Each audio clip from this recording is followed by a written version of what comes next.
What's up, everybody? Welcome to the NFL Fantasy Draft Spectacular. I am your host, Adam Rank, and what we have for you today is a lot of information, some tips, some tricks to help you win your fantasy football league. We're going to be talking about some of the hot button issues, draft strategies, some of the big player moves during the offseason, what should you do about Tom Brady, Cam Newton. We've got some celebrities joining us. We've got Tiana, we got Nick Viall, we got Johnny Bananas. Like, this is crazy. Eric Young's going to be here. We've got all sorts of good stuff. I'm wasting too much time talking about it. Let's get rolling. Joining the NFL Fantasy Draft Spectacular right now is a man who says that his resume is weirder than yours. I would say that it's cooler than yours. He has done so many great things. We knew him back when he was picked to live with 7 complete strangers. He stopped being polite, started being real. Of course, he was also Philip in Days of Our Lives, which is what impresses my wife the most. He also went on to be a producer for the Jim Rome Show. And of course, now he is part of the collection of one of the best shows on television. I'm not saying sports shows. I'm saying one of the best shows on television. It is Good Morning Football. And even like, if that wasn't enough, like, his career is taking off, but he's also got a new podcast, 10 Questions with Kyle Brandt, and it's available wherever you can download podcasts. Do it on Spotify because they're paying him. Kyle Brandt, welcome to the show. Thank you so much for being here. Thrilled to add this to the resume, Adam. I didn't know we were dressing up today. I'm wearing my best Fruit of the Loom, and you're just classing the joint up. I'm sorry I didn't go to the rental tuxedo store. I thought you would have an ironic T-shirt on, and you look beautiful. You know what? Normally, I think that would be the case. But a couple of years ago, we got together at the bungalow in Santa Monica for the NFL Summit, with all the talent comes in. You go out, you hang out. Everybody's there. Like, the big names are there. Like, the Hall of Famers are there. Michael Irvin's there. Rich Eisen. So I dressed up, and I had a blazer on. No big deal. Like, blazer, dress shirt. And then I was lampooned on Good Morning Football, because Kyle was so enraged that I would show up on his show dressed like all of them. But then when I'm in the presence of Hall of Famers and dignitaries and our bosses, I dressed up a little bit. So just for you, this is only because of you, because you harangued me so much. I appreciate it. I'm probably insulting you by expecting you to show up dressed like Styles from Teen Wolf, but you look great. Is that a crushed velvet or something? It's like I said, it's super debonair. It is blue velvet. It's a fan favorite amongst the fantasy community. They know that when blue velvet shows up, that it's kind of like Tiger wearing red on Sunday. Absolutely. It's like, okay, blue velvet's here. This is where the closer is coming in. But let's talk about your podcast, because your first episode, you had on Aaron Rodgers. And my first question is, why? Why are you hurting us like this? Why did you have to go Aaron Rodgers? I'm just looking at all those beautiful Bears hats over your right shoulder. Yes. I mean, who am I supposed to have, Adam? Take any pick of any quarterback from the Bears. I could have Mitch, I could have Nick, I could have Moses Moreno, I could have Chad Hutchinson, I could have Cordell Stewart. There's a lot that I could have.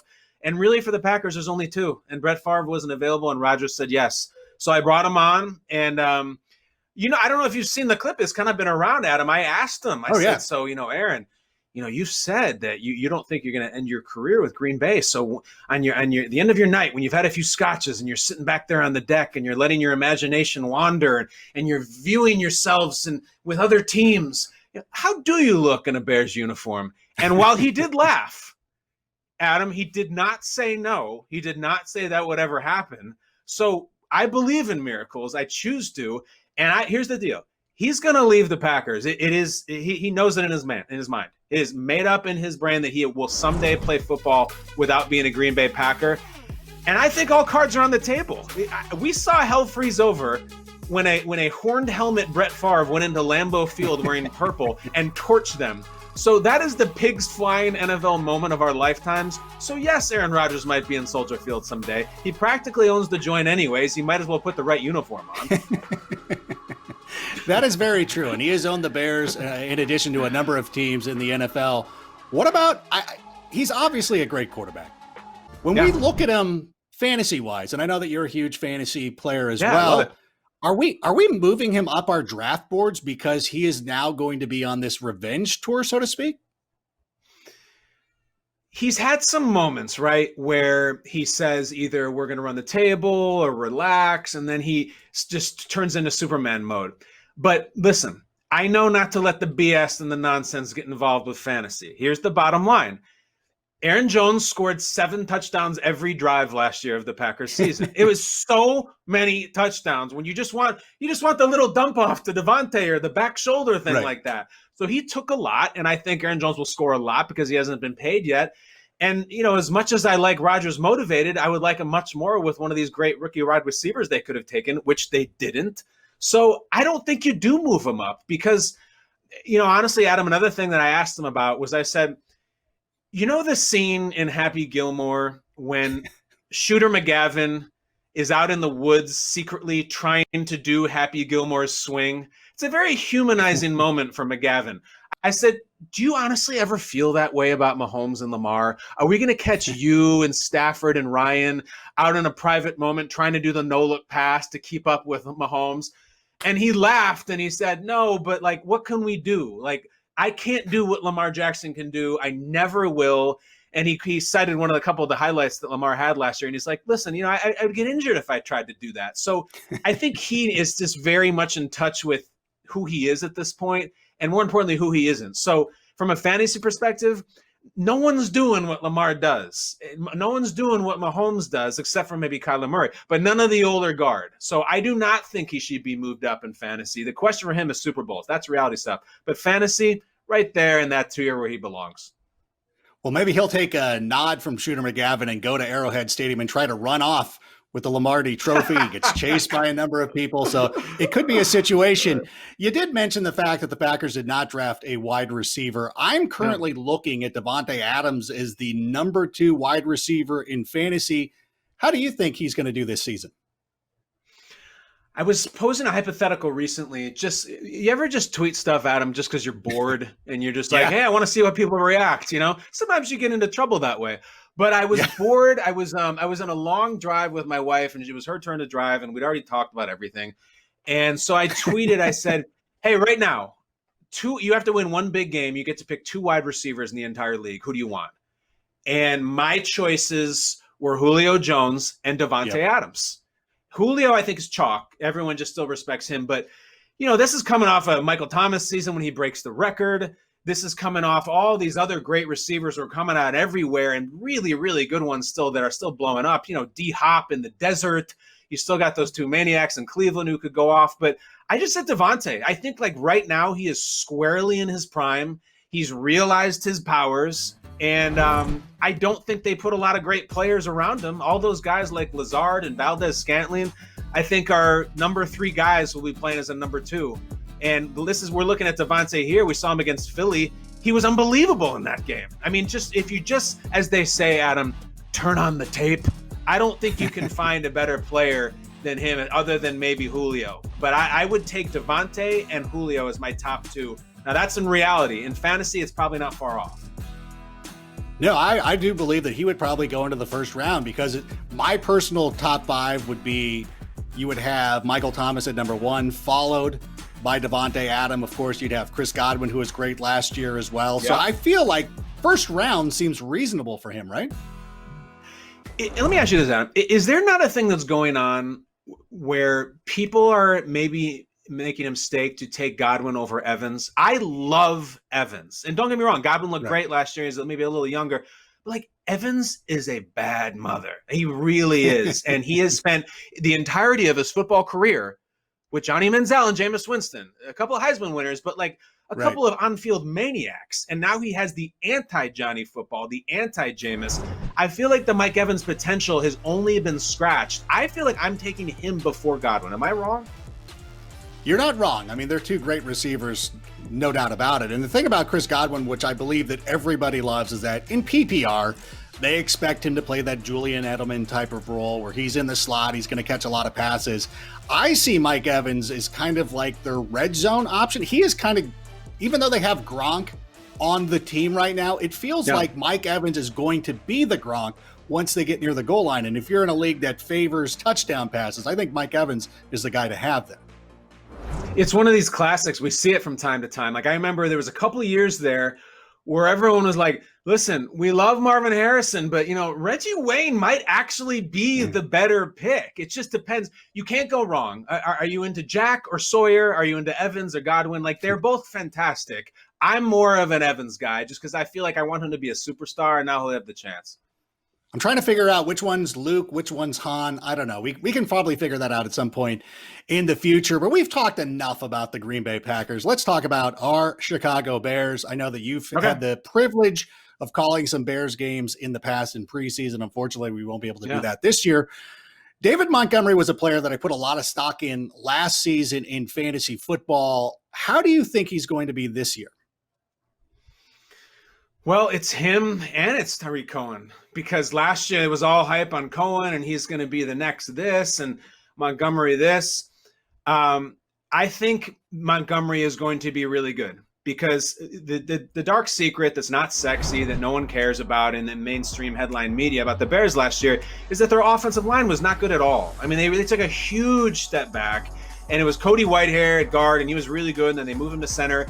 So I think they're really going to recommit to that, especially with the uncertainty at quarterback, especially with no preseason.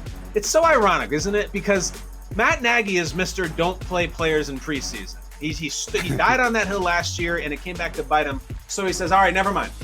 We're going to play him. We're going to have a true quarterback competition, equal reps with the ones. Mitch is going to play. Nick's going to play. I switched my whole way of thinking. And now the pandemic happens and he can't play in the preseason game. So he got completely bitten by that. That's my roundabout way of saying that the passing game, I do not think will be ready to hit the ground running. So I do think Montgomery, especially early, I think will get heavy action, and he's your goal line guy. And you're talking about the passing game. It feels to me, and I think that you talk about tweeting stuff out to see what kind of reaction you get. Yeah. I think we both have hit on this subject a couple of times on Twitter. Allen Robinson seems to be one of the most underappreciated players in the NFL. How great? That's my question. How great is he? Well, I talked about how Mike Evans has played with Johnny Manziel and Jameis Winston. Have you taken a look down the Allen Robinson streak of quarterbacks? Okay, because we're doing, Mitch, TBD. Before that, it's a long run of Blake Bortles.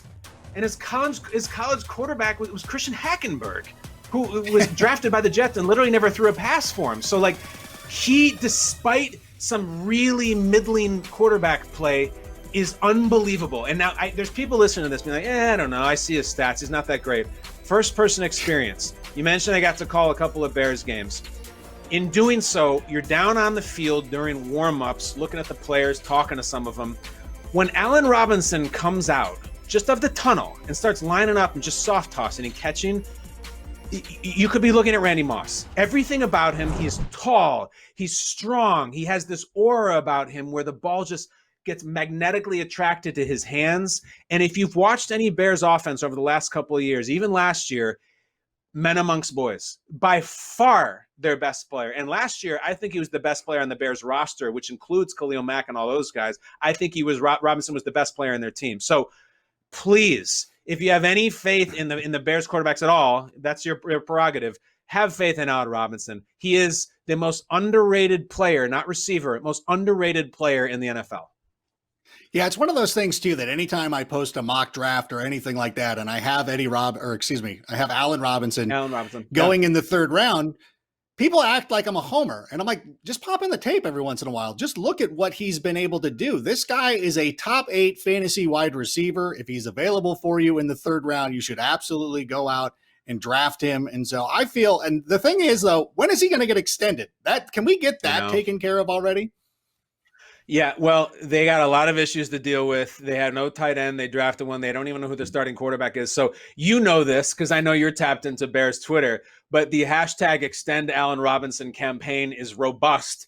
And yet I just don't think I think their hands are tied right now. My problem is, dude, this is my favorite kind of fantasy player. The one that the wide receiver 2 that you can get as a wide receiver 3 price. So right now, in telling all the people to do this, we're trying to let you know when he's sitting there, take him, or better yet, wait around and take him because no one will, because he doesn't, they'll take Odell way before Allen Robinson. And I'm telling you right now, I'd rather have Allen Robinson on my fantasy team. I'll take him. Yeah, there's few guys I'd rather have over Allen Robinson in fantasy, in real life, or anything like that. And speaking of draft, like, no, you don't want to draft a defense early. But let's talk about the Bears defense, because we have somebody joining us right now who has a little something to say to everybody out there about picking a defense. What's up, everybody? It's Eddie Jackson here at camp, and just wanted to remind you to draft the Bears defense early this year. We're going to put up some great numbers this season. Want to win your league? Get us early. Hey, look at you. Eddie Jackson. See, listen, that's why I was starting to say Eddie Robinson. I was getting mixed up because I knew we were coming to the Eddie Jackson sound.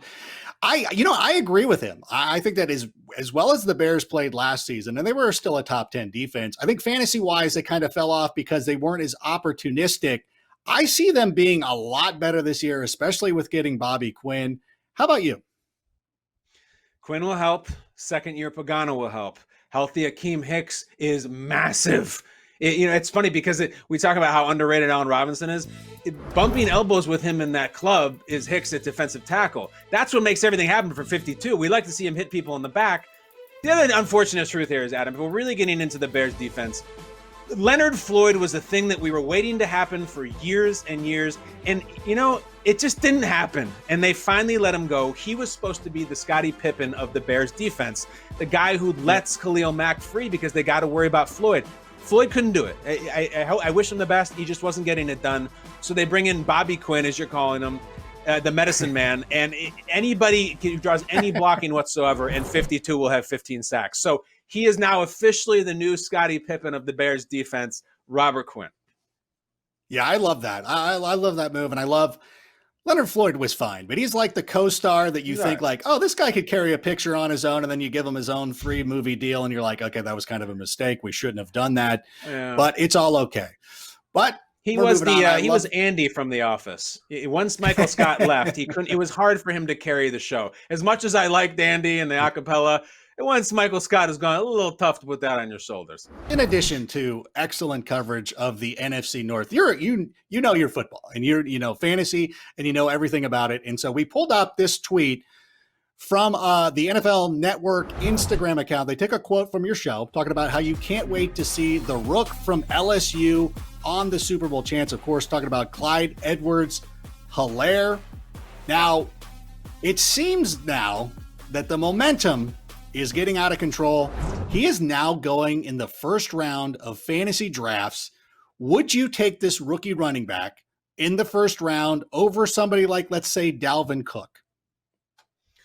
The mania blew up when Damian Williams opts out because he's the guy in the Super Bowl. He was their guy. I think he should have been the MVP of the Super Bowl. He says, I'm not going to play this season.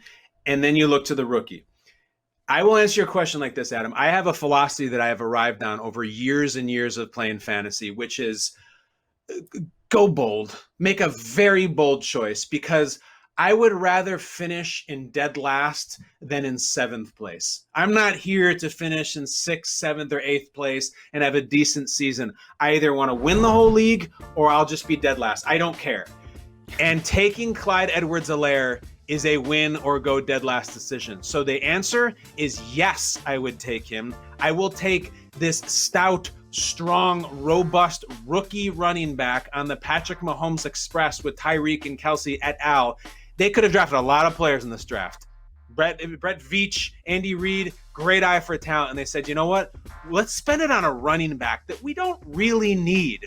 They decided to spend it. You think they're not gonna use that thing? It's like as if Andy Reid had a gift card to TGI Fridays in his pocket. He's spending that thing immediately. It's not sitting on it for years. He's getting some riblets, and I think Clyde Edwards-Helaire is getting fed a lot, like cheap little short touchdowns. I think he's great at catching the ball. So listen, established brands, Dalvin, Zeke, all of those. You might take them, and they may be just good enough to get you about 5th place. I'm taking a risk. I used to watch Let's Make a Deal, Monty Hall, Adam Rank. I'm going for the mystery curtain.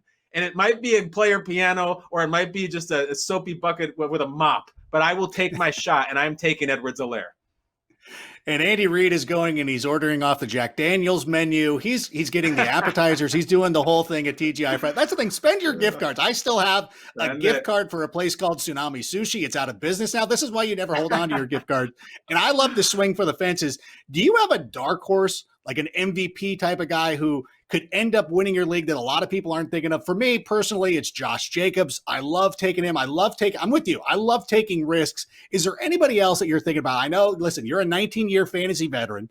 You're the commissioner of your own league. I know that you don't want to give away, because I know some of your league mates might be watching, and I appreciate them tuning in. I know you don't have to give away the store, but is there an MVP, somebody we should look for in drafts who could help be a league winner? It's, it's hard to not have prejudices from the past of maybe players that you've drafted or teams that you've drafted from. How many times can you win fantasy leagues with a bunch of Jacksonville Jaguars or just a bunch of Cleveland? It just doesn't happen. And I've been burned before by this organization. And yet it's really hard to ignore the potential for real electricity coming from Kenyon Drake with the Cardinals. It is, because I've been burned by the Cardinals many times before. I've had many of I got David Johnson in the bad years. I'm the guy who is still hyping Beanie Wells coming out of Ohio State, all right? And yet I've seen what Kenyon Drake can do. He's fast as hell. He's a great runner. This is supposed to be the proverbial takeoff year for Kyler. DeAndre Hopkins is there. And I've sat with him a few times. Kenyon Drake is a very focused guy, very much about football. And I don't think that the Cardinals would have brought him in if he wasn't going to be a major piece of this puzzle. Now, this could be freezing cold takes, Reg. He could have been an absolute disaster this year. But if I'm going to take a jump on somebody, I'm going to take a jump on Kenyon Drake. And the last time I took that big of a jump on a Cardinals running back, I believe it was Emmitt Smith. But I'm going to do it again. Boy. I streamed Max Hall one time, so I know exactly what you're talking about when you're talking about Cardinals players.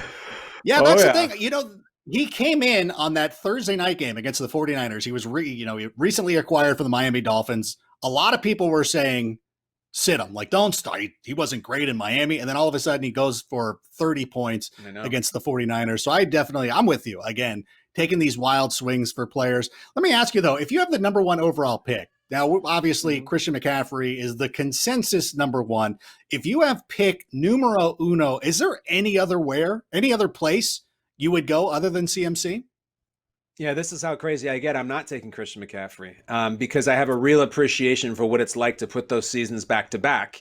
I really do. What he did last year was phenomenal. Unbelievably phenomenal. The chance of him repeating that with a new coach and a new quarterback, even if it's an upgrade, it's just that football doesn't work out that way. And plus, another year without injuries, football doesn't work out that way. I remember 2005, Adam, and everybody said, oh, you got to take LT. You got to take LT. He's the number one pick. And I said, damn it, I like Sean Alexander. I think he's going to score more touchdowns. He did. I took Alexander. I won the league. I'm going to take a ride on Saquon this year. I really am. I believe in Saquon. I think he's more talented than any running back in the league. I think he's the most talented running back we've seen in the NFL since Adrian Peterson came out of OU. New coach, Jason Garrett, offensive coordinator. I think Saquon's going to have 65, 70 catches. I think he's going to have a ton of carries, and Daniel Jones makes the leap. I'll take it. Right. If I was in your league, my money would be on my mouth is. I would take Saquon over Christian McCaffrey till death do I part. Be sure to check out 10 Questions with Kyle Brandt. You can download that wherever you download podcasts. Do it with Spotify, because again, they are the people that pay him. Kyle Brandt, everybody. What a mensch. Joining the NFL Fantasy Draft Spectacular right now is one of my favorite people at NFL Media. He is one of the original members of the Around the NFL podcast, getting his start as a little side project of the Dave Damashek football program. A little 10-minute snippet. It was kind of like when Tracy Ullman used to have this little cartoon short in her show. It turned out to be The Simpsons. And similarly, the Around the NFL podcast has grown into one of the best football podcasts in the world, one of the best podcasts in the world. And let's welcome in right now one of the greatest football writers out there, Marc Sessler. Thank you so much for joining the Spectacular. Thanks for having me. You know, I jumped into the production a little bit earlier, and I'm not sure where this will happen in your show, but you were talking to Kyle Brandt, and I just thought, how do you follow Kyle Brandt in this world? I mean, he's just sort of a 10 times better looking version of me, probably with more information. So I'm going to do my best here with you. Thanks for having me, Adam. It's good to be with you. And thank you for making sure that we can't cut around that part too, that we have to have you following Kyle Brandt, because I love that. That was gold. That is your humility. And you know what? It's funny because you did a recent story on NFL.com ranking the top broadcast duos of all time. You didn't include yourself and Hansis, which I thought was very nice of you. Who was the best one? Was it Madden Summerall? Was it Madden Summerall or Cricky Trumpy? They wanted me to rank them, and I had editors coming to me multiple times saying, we really like this to be in order, because that's just how articles work these days, right? And I said, I just can't do it. If I had to go with my heart of hearts, and it all goes back to childhood with this kind of stuff, right? Forget the guys of today. I mean, my heart was pulled by Madden and Summerall. I mean, they were able to explain the game, first of all, to a new fan like me in ways that I could understand increasingly, and their chemistry. And I just can't believe that someone like Summerall, who was a kicker at one point, became a play-by-play guy, and he's also the color guy at times. He does it all. I mean, it's kind of amazing that you don't see a lot of players taking over the play-by-play role. So that to me was very old school, and harkens to the days of old. I love Summerall. And any time that Summerall and Madden were doing your team's game, you knew it was a big contest. And of course, you being a Browns fan, you probably didn't see it. You probably didn't see a lot of them as a Browns fan. Plus, they were the NFC. That's not a cheap shot or anything like that. The Browns were very good for a while. And let's talk a little bit about the Cleveland Browns. One of the best articles that you ever written was about Bill Belichick and the letters that you wrote to him. I implore anybody to go out and check that out. But let's talk about modern day Cleveland. Baker Mayfield, one of the most polarizing players in all of football, both fantasy and reality. What do you see for Baker Mayfield in 2020? Well, the last time this Browns team won a playoff game was under Bill Belichick at the end of the 1994 season. So it tells you how long they've been in darkness, but also without a real quarterback. And I understand that the Q rating on Baker Mayfield, which couldn't have been higher a year ago at this time, absolutely, they sunk last year. And I think under Freddie Kitchens, who is a wonderfully entertaining guy, but probably was not ready for that role on any level. The key word was disorganization. And I think it was disorganization in terms of preparing Baker Mayfield, preparing a line around him, and in terms of game day prep. I mean, the Browns, to me, how many games did they come out hot when they finally kind of got their stride, but seemed to have no plan after the second or third drive? And you'd see Jarvis Landry jawing with Freddie on the sidelines. All of that is gone under Kevin Stefanski. And even today, there are Browns quotes from players saying the one key word is organization. He's given every player individual tasks, things to work on. And they've worked on Baker Mayfield's drop, which was an issue, I believe, in his first 2 years and caused some sacks and some issues. Tough to be a right or left tackle when your quarterback, who's a little shorter, is dropping as far back as Baker was at times. It's tough to stop those edge rushers. Baker's footwork has been worked on. I think you're getting a different person this year who, forget all the Progressive, State Farm, whatever commercials of him in the stadium. It's going to be a plugged-in offense in general. And I really do think the Browns are going to capture some of I think last year was like there's all this sort of hope that they could on the potential that they could make a good on it. I think this year you're going to see more of that, because if you look at them on paper, if they were Bill Belichick's team now, you ticket them for 11-5, 12-4. And one of the things I noticed too when I wrote the state of the franchise was how many times the Browns had leads in games, and as you said, those leads evaporated. And speaking of, we talk about Baker. Obviously polarizing.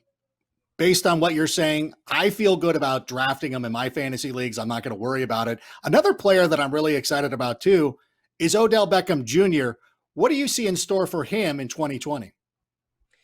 It's funny because it's probably the quietest 1,000-yard season that I can really remember. It's like Odell Beckham played through the entire year injured. And that says something. Everyone wants to paint Odell Beckham as a problem and a head case. It just hasn't been the case in Cleveland at all. And I don't see why he couldn't be a better player. I don't know if the numbers will be there, because if you look at the way that their targets broke down last year, it was Beckham and Jarvis, 1,000 yards each, and you didn't have another person on that team accounting for more than 200 and maybe 60 yards through the air. That changes a lot with Austin Hooper there, and I think with a healthy David Njoku. If you look at what Stefanski did in Minnesota, led the league in 2 tight end sets and used both of them as receivers. Those guys can both block too, Hooper especially. So I think you're going to see a ditching of last year's gushing heavy use of 3 wide receiver sets, forcing it when it was wrong. A lot more versatility with 2 tight end sets, play action, which would be good for Baker Mayfield, but the ball spread out a little bit more. So I don't know if Odell gets to 1,000 yards. It seems like he definitely could because he's a big play guy, but I think he'll be in an offense that suits him and Jarvis better. The one thing is, though, because you saw it in Minnesota, if those wide receivers, if one of them gets a little antsy because they're going to run the ball as much as anyone in the league, that's the hot point that I would be focused on, Adam. What about that running attack? Nick Chubb is one of the most talented running backs in the league, but they've got Kareem Hunt back there as well. How do you see the touches breaking out between the two of them? Well, I think, Stefanski did a little bit of this in Minnesota too, where he wasn't, scared to use Alexander Mattison at points as he grew as a player. I think Hunt is just too good to use him as little as they did last year. And they really found a way I thought one of the good things that offense did was to sprinkle Hunt in down the stretch. And I see more of that this time around. Chubb was 50 yards removed from leading the league in rushing. It's kind of like I feel with Odell, a little bit less. But in an offense that suits him well, he's going to have some big days. But Kareem Hunt, they really don't have a plug-and-play third wideout. And I really could see Kareem Hunt being used all over the place as a pass catcher, along with the fact that he's a great runner. And I think, he'll be a free agent after this season. I think this is the last probably helping you're going to get of Kareem Hunt in Cleveland, and they're going to do all they can to maximize both of them. Because if he has a big year, they're probably going to have a tough time keeping him. He'd be somewhere else as a lead runner next year. Yeah, and I think that anybody who plays in a PPR league should have Kareem Hunt on their list because of that ability to catch the football. Perhaps we see him in a little bit of the slot. That would be huge. One of your articles recently, and you can go to NFL.com/Sessler to go read all of his latest from around the NFL. You were predicting first-time Pro Bowlers. You had some like Kyler Murray. I think a lot of people are anticipating him breaking out this season. But one that stood out to me was Joe Burrow, that you have him as a Pro Bowler this season. Why? Well, Andy Dalton made the Pro Bowl, so I feel like anything is possible. Okay. But I think Pro Bowl, to me, it's different than All Pro. Pro Bowl, there's a narrative around that. You still have a sprinkling in of fans voting for that, and coaches and players, and people are voting for people they like. If Joe Burrow turns the Bengals into an exciting team, and I have no problem with seeing him throwing 20-something touchdowns in that offense if he stays healthy and their weapons stay healthy, which has been an issue the past 2 years. Then if you get a bunch of quarterbacks dropping out, he'd get into the Pro Bowl. Now, I realize that's not like a top 1 or 2 quarterback selection, but you have Brady out of the conference at this point. And if a few guys take a step down, I think that Burrow, if he makes a big impact and he creates waves, feels like the kind of guy that sneaks into the Pro Bowl. I'm sure I'm selling that article the way that they would want me to be selling it, but it's just, I'm being real. Some of these guys get into the Pro Bowl and you're thinking, well, that's nice. And, Kyler Murray almost made it last year. He almost made it last year, and it wasn't based off of simply his statistics. And I think part of it is story-based, and you're going to wake up that Cincinnati fan base. They're going to get their Pro Bowl ballots and fill them out. Mitch Trubisky was a Pro Bowler 2 years ago, which is, I think, all you need to know. But do you think that the lack of prep, now obviously there's no mini camps, there's going to be no preseason games, is that going to hurt Joe Burrow early in the year? I don't see how it couldn't hurt him. And I think part of that is you'd have to bake in the idea that by week 6, teams get a better idea who they are. And forget the preseason. We're in a more normal scenario if that even is a reality in week 6. But, also college players never had a preseason. In a way, it definitely hurts to try to get up to snuff with the rest of your teammates and all that stuff. But the idea that someone like Matt Rule in Carolina or Burrow in Cincinnati are going to be completely thrown off by this, it's a little bit more collegey just to roll right in and have week 1 be when everyone sees you for the first time. So it's not a positive, but I think some of it is treated like a nuclear bomb has landed on these teams. And like they have been on Zoom calls and working together for so long that I think that the players have an idea of who Joe Burrow is. It's going to take maybe a month for the whole league to not look like the XFL, I think, for some of these teams. And he is 24 years old, so he is an older man coming into the league too. So hopefully that'll work in his favor a little bit. One of the other names that was interesting to me is Hayden Hurst, with Austin Hooper leaving, going to Cleveland, who you mentioned a moment ago. Why did you have Hayden Hurst on your list? I think number one, like that, there's consistency in Atlanta with their offense. And we've seen how they've used the tight end when Hooper was there. And, Matt Ryan worked out with Hurst and said, this is one of the most athletic tight ends I've ever been around. And he's been around Gonzalez. He's been around a bunch of guys. So I don't think those were just hollow words. I think it's someone that they feel like this is a first-round draft pick who in tight end heavy Baltimore did not have a chance to really break out. Now, it's a projection, but if he fits into that offense the way they think, he feels like a Pro Bowler to me, just based on what they've done with the guys before him. One of the cool things about the Around the NFL podcast is every year you do focus a little bit on fantasy football, which I always appreciate. And last year I was able to participate. My favorite thing, though, is the fantasy corner. And so right now, I want to give you an opportunity. I hope that Dan Hanzus isn't upset or anything like that. I would like you to go into a little bit of the corner right now, if you don't mind. Be happy to. I think there's room for me to visit the corner on multiple production formats. Okay. What's the first thing that you got for us? Are these going to be players that you should, some of the hot names you're going to pick, right? I think we're going to start here. And this, I think people, if you've watched the fantasy corner, you think that I am down on fantasy football and just making a joke at it. Well, no, I'm not. Like I take it seriously, especially this year. I think people need all the fun they can get. So what I'm looking for is, for those guys that are deep in those dynasty leagues where you're even picking, offensive linemen in some of these leagues, and you're just saying, how can we really look down the road and pick the best guys? I'm going to give you a number of people that I think would help you in terms of deep stash offensive linemen who are not at all prepared to contribute right now. Are you ready? I'm sorry. Are we talking interior offensive linemen or what? Yes, what's interior the offensive linemen. Interior, so these are like the real, I'm not calling them meatheads. I think that they're the heart of the line. And the first guy I've got for you, and he's a New England Patriot, so right away he'll be in the Pro Bowl a couple years from now, is Yelda Froholt. Okay, he is a fourth rounder from 2019. I've seen some video of him, watched some tape as I want to do in these exercises. Huge, massive legs, a gigantic guy. He is from Svendborg, Denmark, okay? And he's come to the United States after playing in Arkansas, and he's a total Belichick type of guy. He plays a little defensive line in college and flipped over to the offense. That's a total Belichickian type trait, that versatility. I think that 2 or 3 years from now, he's a star player. Keep an eye on that if your fantasy league includes offensive linemen, which is maybe 1% of fantasy leagues out there. So I'm going to give you one more player from this list. It's the hardcore guys. How about this guy, Sam Tecklenburg? One of my sleepers. All right. There's a sleeper. He's on the Panthers, and I love this. He was in Baylor with Matt Rule. Sam Tecklenburg retired after college thinking, I'm done. I love football as much as I do, but, it's time to go become an accountant or work at a local Rite Aid. I'm not sure what the career choice was, but Matt Rule called him up and said, listen, we're going to pick you up as an undrafted player. This is another guy, very versatile. I look for this in my interior lineman. He was a tight end in college who caught a touchdown. Then under Matt Rule's regime, they switched him to center, and he thrived. Within days of practice, they said, this guy can play. So the Panthers, a very young team in flux. I think Sam Tecklenburg is a guy to look at down the line. That for you is 2 offensive linemen, interior guys that I think, is everyone talking about this? Are they lighting up Twitter? No, they're not. You had to come here to find out about these 2 individuals.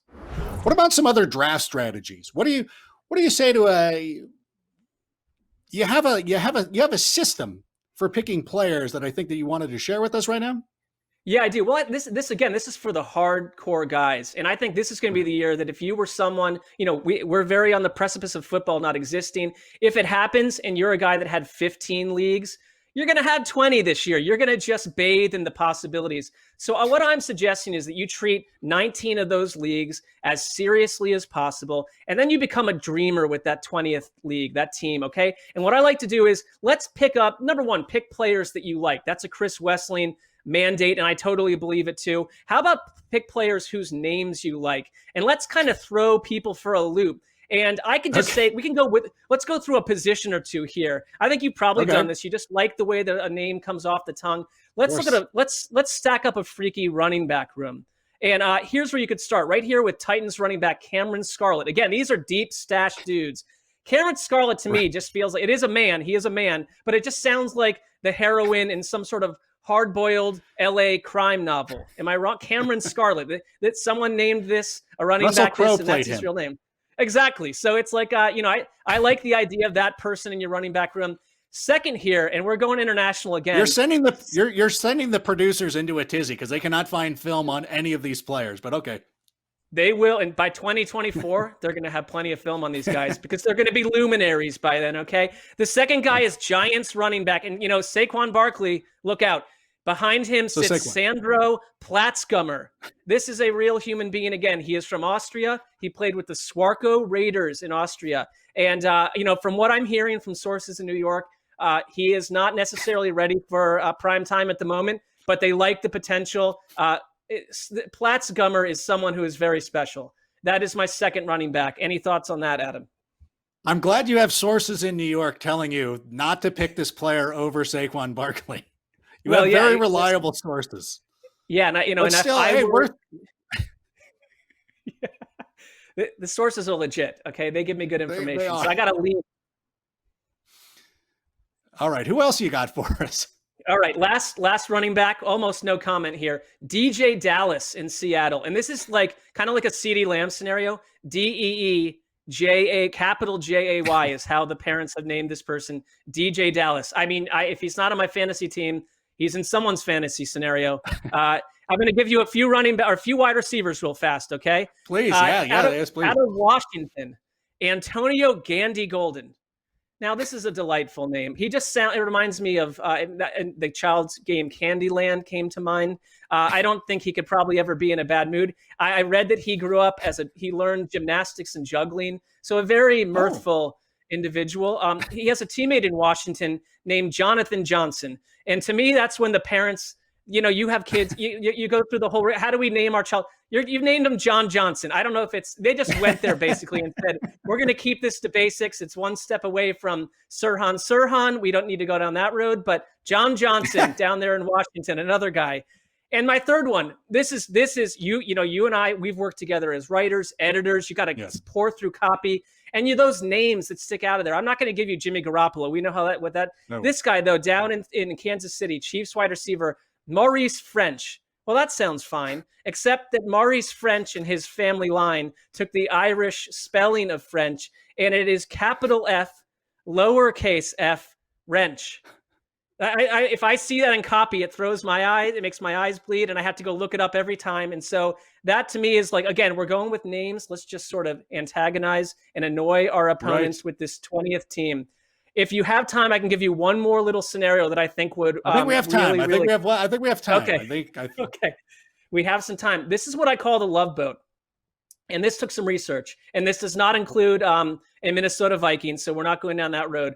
But if you were to go and take a search for every player with the surname of Love, you could really build up quite an offense. Not every one of them are going to be all-stars this week, but we've got Jordan Love, right? And, Jordan Love, there is a scenario where he's a starter next year. I mean, if things really, really get weird in Green Bay, that would be an incredible stash. He's going to play at some point.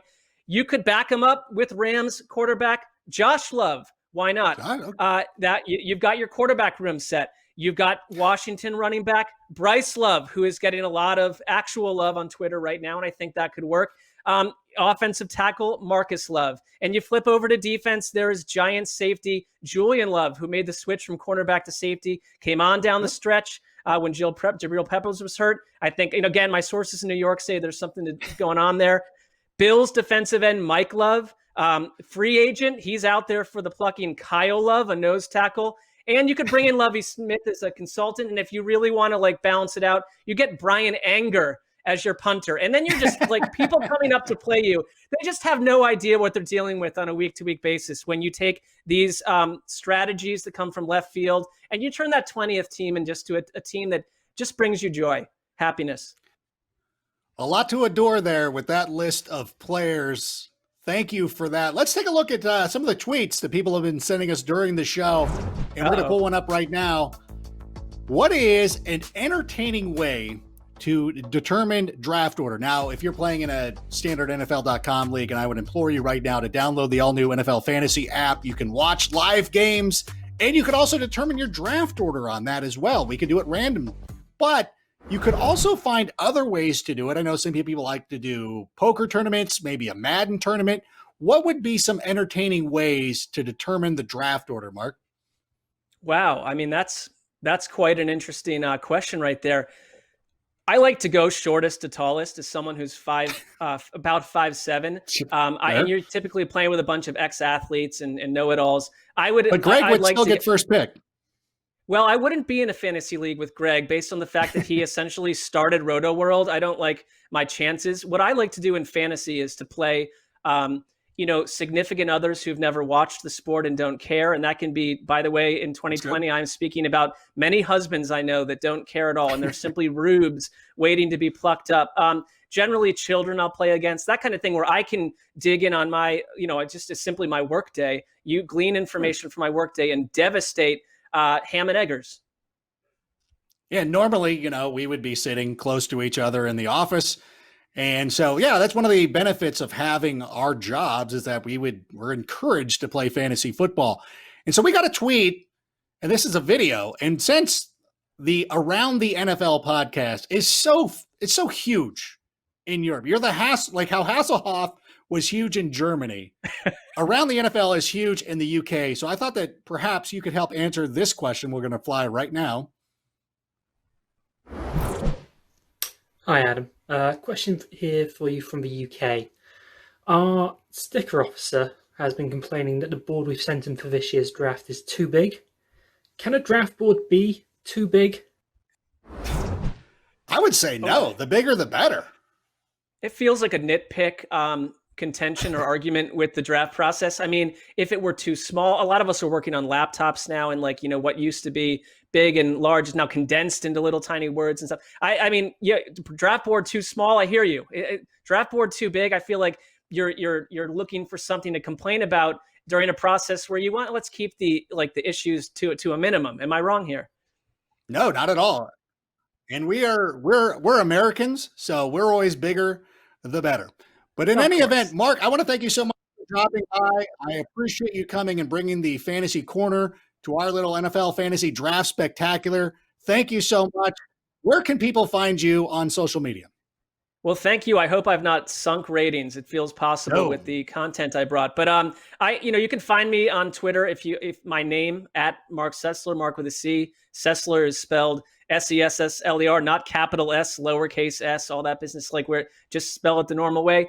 And our podcast is now 3 times a week. We're on NFL Network on Saturdays for the next month, and then hopefully other days when real football starts, TBD. And that's about it. Other than that, I'm wandering around the streets of Los Angeles at times. Yes. All right. Well, there he goes. Marc Sessler, one of my favorite people in the whole world. Make sure you download the Around the NFL podcast wherever you download podcasts. And while you're doing that, make sure you download the NFL Fantasy app. Make sure you can watch live games this season. Play your league on the all-new NFL Fantasy app. Marc Sessler, everybody. For many years, fantasy enthusiasts were thought of nothing more than nerds playing a make-believe game in their parents' basement. Then along came the fantasy footballers, and they proved that point. But what had started out as a modest hobby has grown to be the largest independent fantasy site in the world. Last year, these 3 men toured across the country to packed theaters because they have become so popular. There is not a trio in the world more popular than these guys outside of maybe the New Day. So please welcome Jason Moore, Mike Wright, 2/3 of the fantasy footballers. Andy Holloway, unfortunately, could not be with us today. But you know what? You two are my favorite, and I won't say who my favorite is. Yeah, I mean, it makes a lot of sense. We're happy to be here.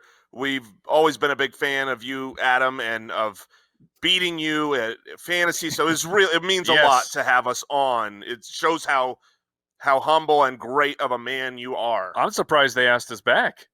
Right. It was a beatdown. It was a beatdown. It was.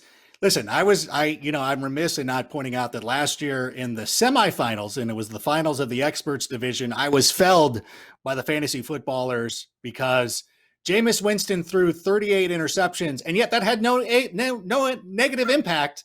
That was as many points as Lamar Jackson scored, getting 16 touchdowns in a game. But whatever, we're not about that. By the way, I just realized that Mike Wright is my favorite because he loves Goldfinger. So That's right. I forgot. I had forgotten about that. So yeah, by the way, I know this is not for nothing and my producer is going to be upset.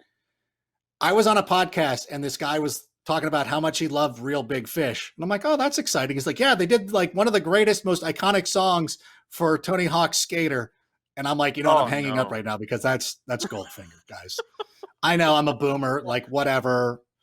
But how are you guys? You guys doing well? I know you guys are still crushing it and you guys are doing great. And of course you ruined me. You lost the Candace Patton, but still you guys did great last season. Yes. Yeah, we took an L there in the finals. Saquon and Kenyon Drake kind of gave us the business, but no, we're hanging in there, man. We're getting super hyped that it's the strangest football season or off season that any of us have ever had. That that internal feeling where your body knows, like, ooh, there's the change is coming. That means that the NFL is right around the corner. That really hasn't happened as much this year with everything that's going on. But in the last couple of days, I feel that spark, that the pilot light, it's starting to come on now. I just need a little bit of gas turned on. It's kind of like when your kid doesn't wake up at their normal 6 a.m. and they're sleeping until 6:45. You wake up anyways because you're like, oh, my body's used to it. So I think the same happens with football. And I mentioned Lamar Jackson a moment ago. You guys obviously live in Arizona. I hope I'm not pulling back the curtain too much. I think one of the biggest questions coming into fantasy this season is Kyler Murray. Is he this season's Lamar Jackson? Yes and no. I think he's this season's breakout player who's going to take it up 2 notches. Obviously, you get DeAndre Hopkins, a second year in not only in Cliff Kingsbury's system, but a second year for Cliff Kingsbury in the NFL. So I expect big things, but he's not going to be Lamar Jackson in the sense that Lamar Jackson was a late round draft pick last year. He was a guy that you could get in the double-digit rounds at times. Kyler, you're paying up for him. You're grabbing him in the 5th round, so the value won't return quite the same. Yeah, and I expect him to break out, though. It's whether or not I'm going to take him in the 5th round, that remains to be seen. But so many things pointing up for Kyler Murray. Last year, only 3.7% of his attempts turned into a touchdown. That is a very low number when you're talking about quarterbacks who threw the ball 300 times. The average touchdown percent was 4.7. So, that's another 5-6 touchdowns off of what Kyler did last year. We've only seen 6 quarterbacks throw for over 3,500 yards and rush for over 500 yards. And that list now includes Kyler Murray. Like, he is the cheat code for fantasy quarterbacks is the ability to run. Now, we don't expect a 1,000-yard season on the ground from Kyler Murray, but I would anticipate a little bit more rushing. You saw him those first 2 weeks. He didn't run. He didn't run at all. Yeah, he was very hesitant to run at all. And then after that, he was, up in the 40 rushing yards a game or so, plus the Arizona Cardinals' natural high-paced offense. Really strange inefficiencies in the red zone last year. So Kyler definitely could make that jump all the way up, in my opinion, to being number 2. Or I guess if things bounce right, maybe he hits number 1 if he hits some astronomical touchdown rate. But I think that number 2 is within the range of outcomes for Kyler. What about Kenyon Drake? Last year, he was acquired by from the Miami Dolphins, I should say. Had that monster game against the 49ers, played well down the stretch. Are we on the Kenyon Drake hype train this season? All aboard! Let's go! Yes, I am definitely on the Kenyon Drake hype season. I have been a Kenyon Drake truther since he came out of college, was just waiting for him to get the opportunity. It just so happens that it's also for our hometown team, which is fun. But the reality is the Arizona Cardinals, if you take whoever their number one running back was every single week last year, because there were injuries with David Johnson, and you might not have known who it was when it was Chase Edmonds, but if you just take whoever it was each week and you look at the 16 games, that would have been the running back 3 for fantasy last year. And then what do? What are their actions? Well, they ship off David Johnson. They sign about a $10 million transition tag. $10 million transition tag for Drake. It's his show, and I think that he fits the scheme perfectly. He's going to dominate for fantasy. He's one of my favorite late first-round picks because I think he is worthy of being in that upper tier, but you can get him near the turn where you could pair him with another stud running back. Yeah, he's got the 3-down skill set. We saw him utilized heavily in the receiving game, and that's what you want from your first-round picks. Like Derrick Henry, he's an anomaly. Like, he kind of gets a pass, but other than that, I want to make sure that my running backs are not game scripted out. They're down all of a sudden 14 points, and now my running back is pulled.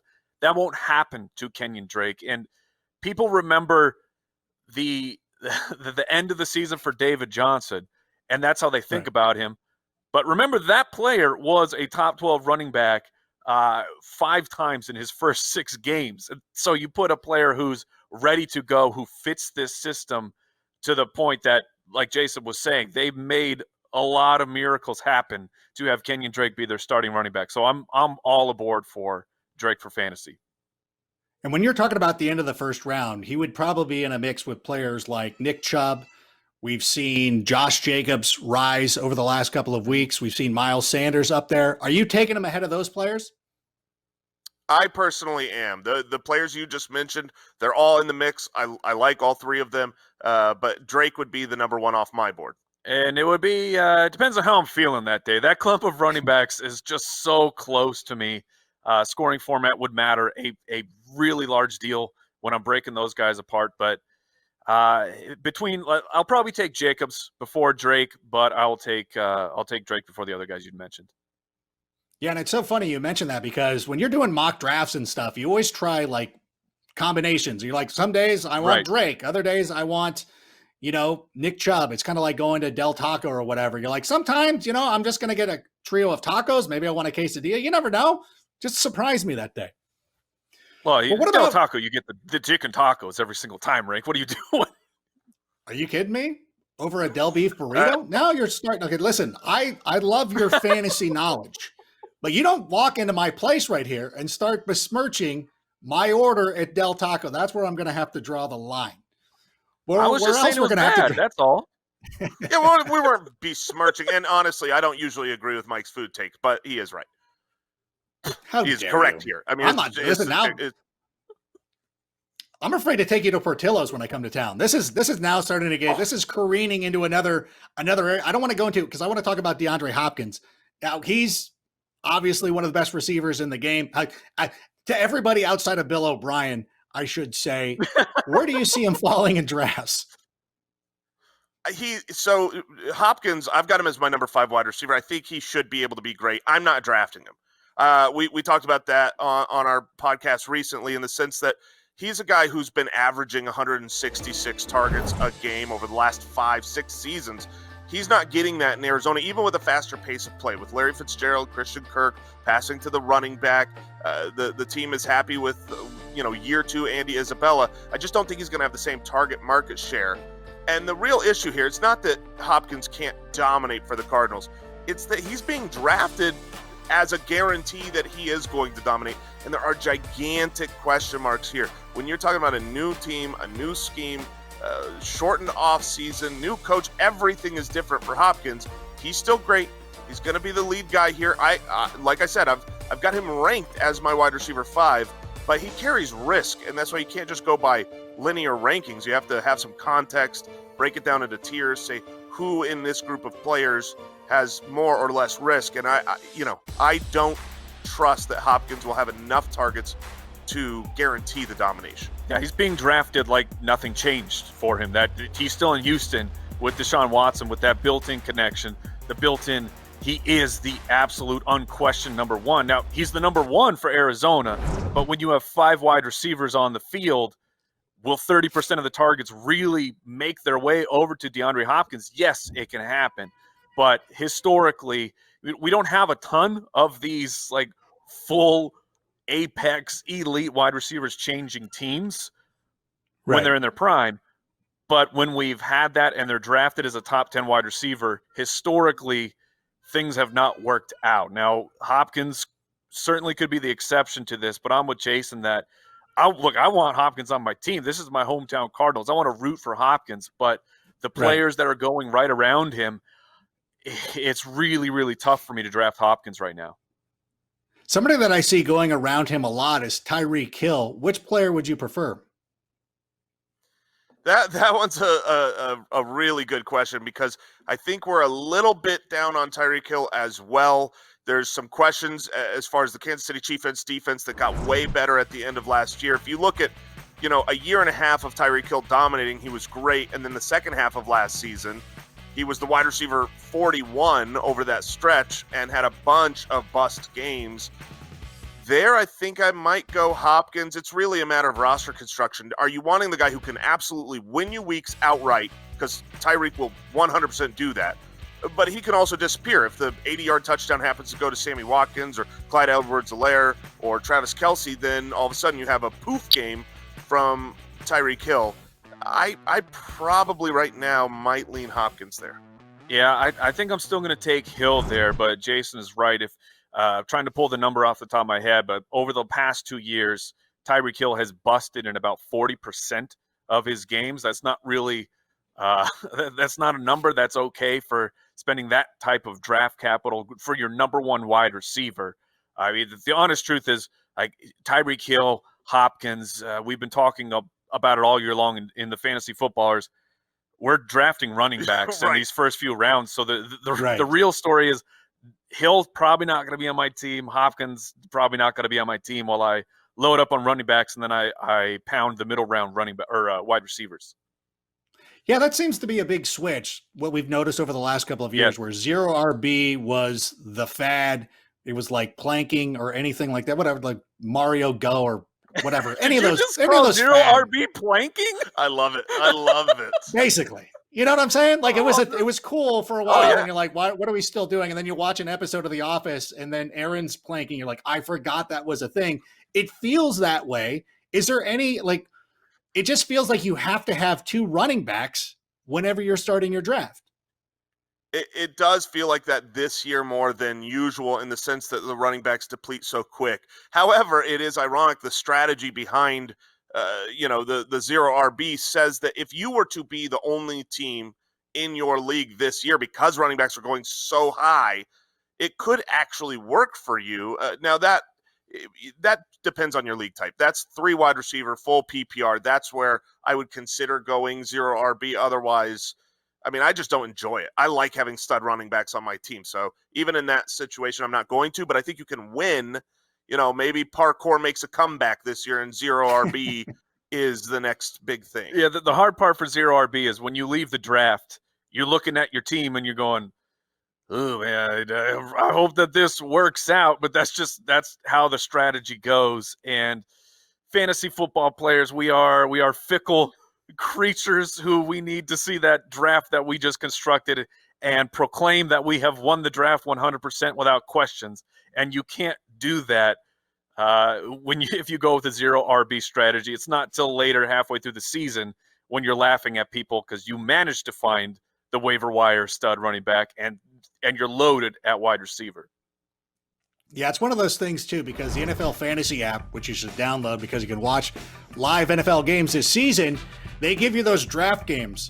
And for the NFL.com fantasy app, hates zero RB. So anytime you have a zero RB draft, you get an F or a D, and you're like, oh, now I feel like the biggest loser ever.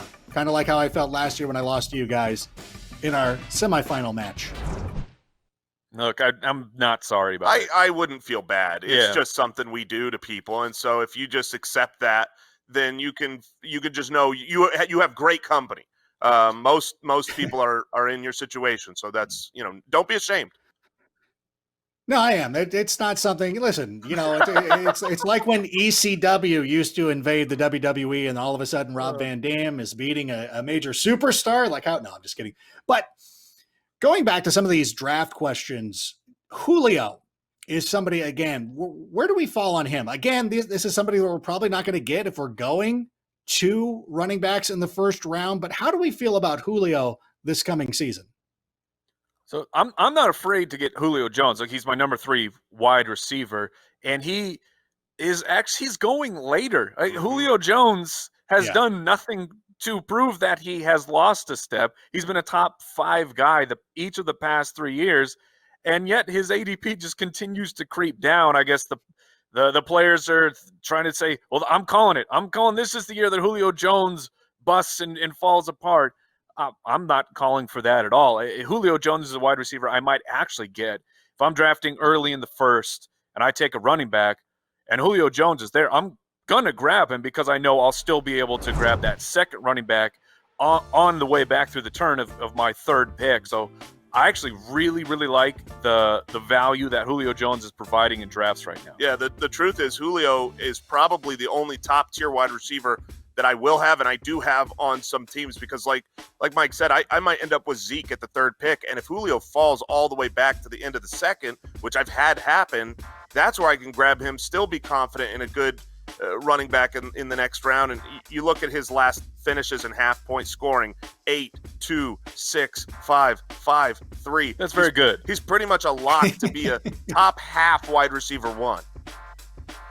I agree, and it is disrespectful that he is treated as such by the fantasy community. And speaking of this too, talking about players we might not end up or anything like that. I know that we all go out and we tell everybody to wait on a quarterback. There's always value, but inevitably, I should say, we always get these questions about, would you rather have Patrick Mahomes or Lamar Jackson?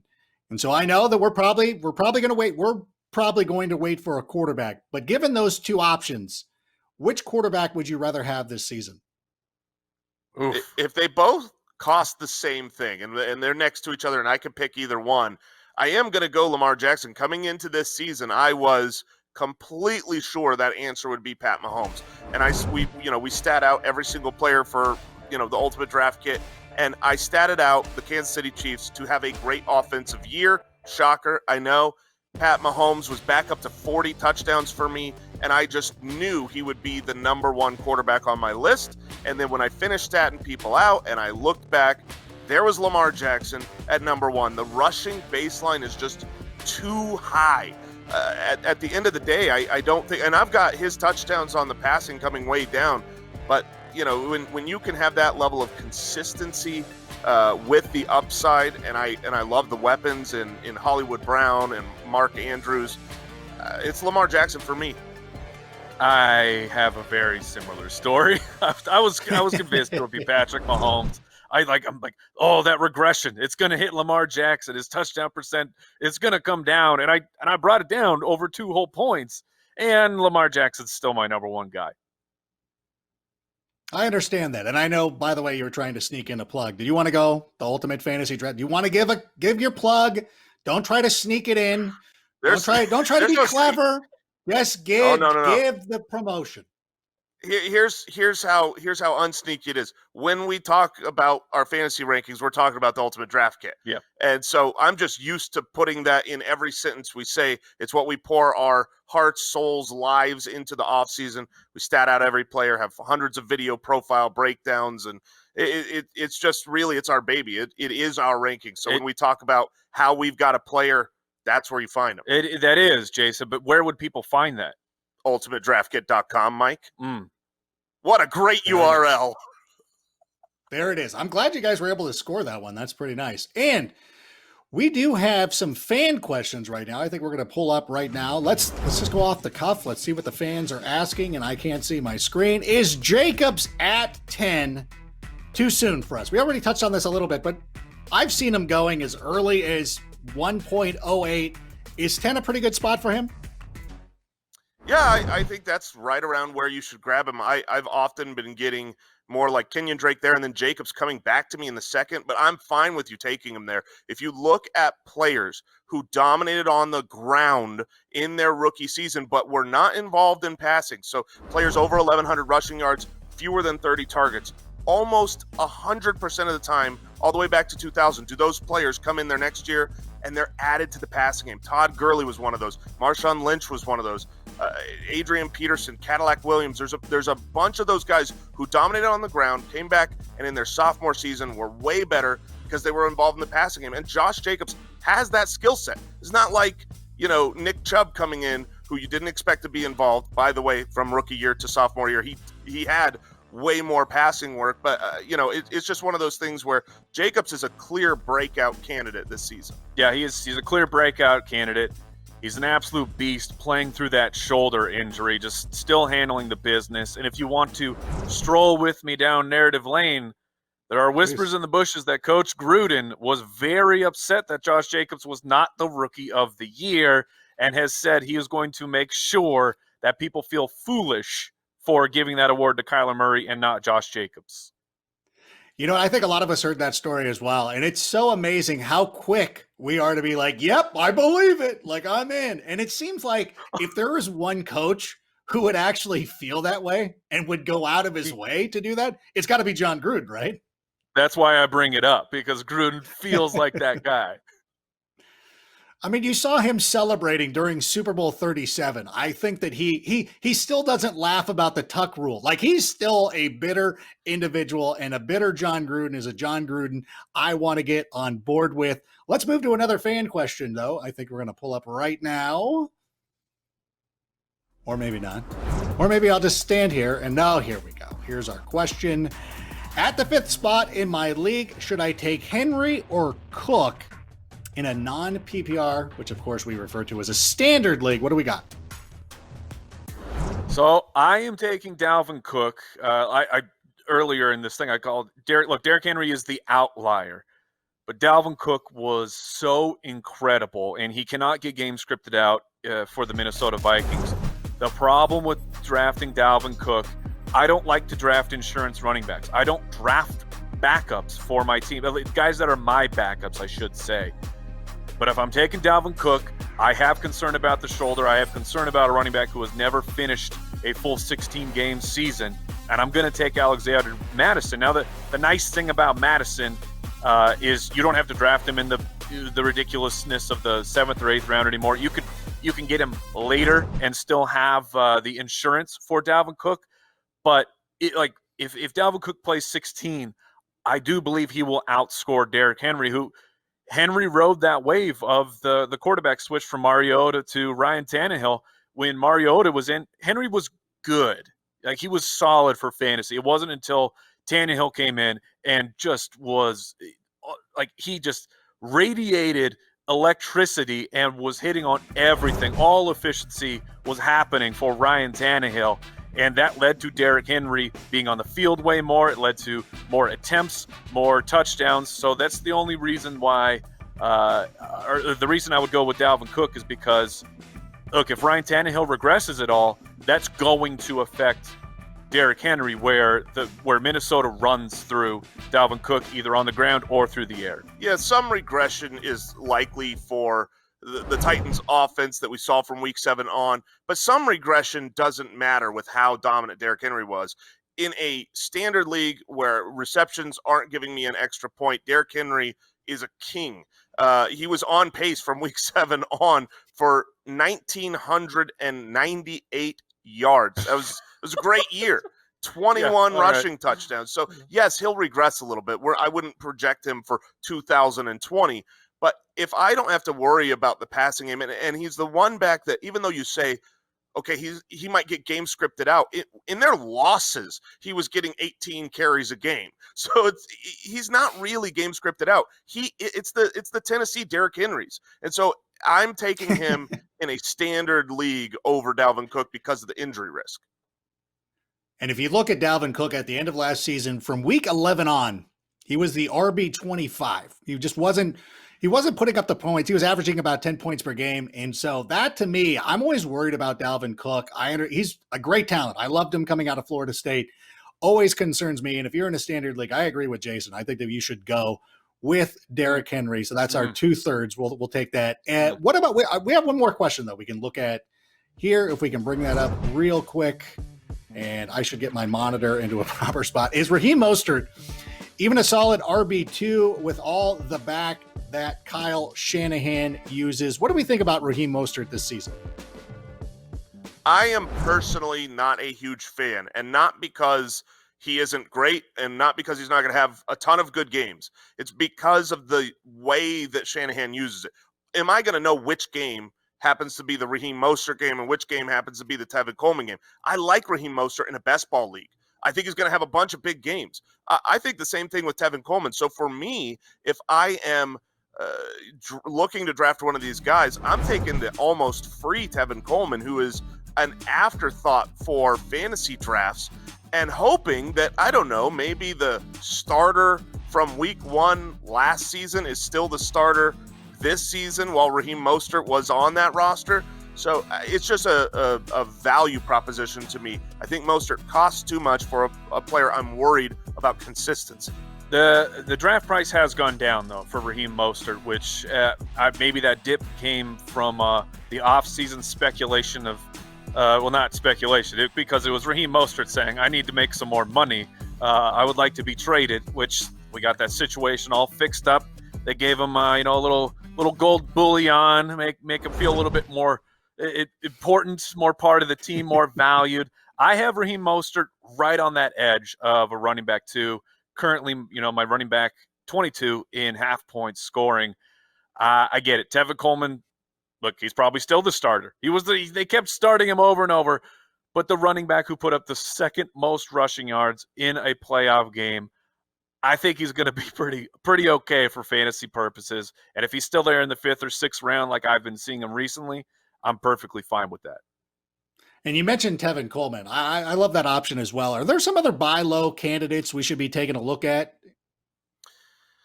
He's been a hot name lately because of some press coming out from Bruce Arians, and it's a player that I have hated since he came out. I mean, I was on record. Adam, you have no idea the pain that Jason has had to deal with to be like, yeah, Ronald Jones might be an okay option. I couldn't stand Ronald Jones as a rookie. I called him flat out a bust, that he wasn't going to be good. I'm happy I got that right, but now I'm changing because he has put on weight, not just this offseason like the report said, but he actually put it on last year. Went back and watched all of his tape. He was explosive. He looked good, and I think Tom Brady is going to run a really good offense in Tampa Bay. Ronald Jones costs very little for the chance that you have the starting running back for a really high-powered offense who has enough on his tape and in his game logs that says he could break out. So that's someone I'm targeting if he falls in drafts. And I can't get out of here without bringing up my guy. He's been my guy since the NFL draft, and I put my money where my mouth is in our Dynasty rookie draft. Antonio Gibson, running back for the Washington football team. But I got to get it in quick because he's not going to be a sleeper for much longer now that Darius Geis is no longer on the team. Look, the Washington backfield is nebulous. Is Adrian Peterson the starter? Yeah, probably. But the upside for that running back room goes to Antonio Gibson. He, basically every time he touched the ball at Memphis last year, it turned into a touchdown. He can play wide receiver. He can play running back. If you look at the combine, he is basically a mirror of second-round pick Jonathan Taylor. That's how big, that's how fast Antonio Gibson is. He was Washington's second pick. They didn't even have a second-rounder, and they went with Antonio Gibson, which didn't seem like a need at the time. So, look, his draft stock is going to rise rapidly, but I believe that running backs going in that area, Antonio Gibson does have the ability to be a complete league-winning running back. And it kind of harkens back to the conversation we were having previously, that if everybody in your league is going running back early and all of a sudden you get stuck in a position where you're like, well, why don't I just take Devontae Adams and Julio Jones as my first 2 picks? I think those are 2 excellent options. And now all of a sudden, because last year, I mean, I know we're all moving on from Raheem Mostert, it feels like, this season, but like those guys still exist. And so I think there's a huge opportunity. And I'm with you. I'm with Jason. I love Ronald Jones this year. And I know it's a narrative. I know I get biased too, because, you watch this guy play at USC and you think he's a good player. I did not think he was going to be a bust as a rookie, so I was completely off on that one. But now it's like, I'm doubling back down. Like, I'm still chasing. I'm the guy at the roulette wheel. Triple down. Triple down. Whatever. Listen, I'm bound to get it right at some point. So what about what about if you do go with two receivers, let's say you go with two running backs at the top, and we talked about, trying to find those values at the wide receiver position. Are there some buy low candidate receivers that we should be looking at this season? Man, so I know I'll speak for Andy, who I disagree with. He loves AJ Green at his value.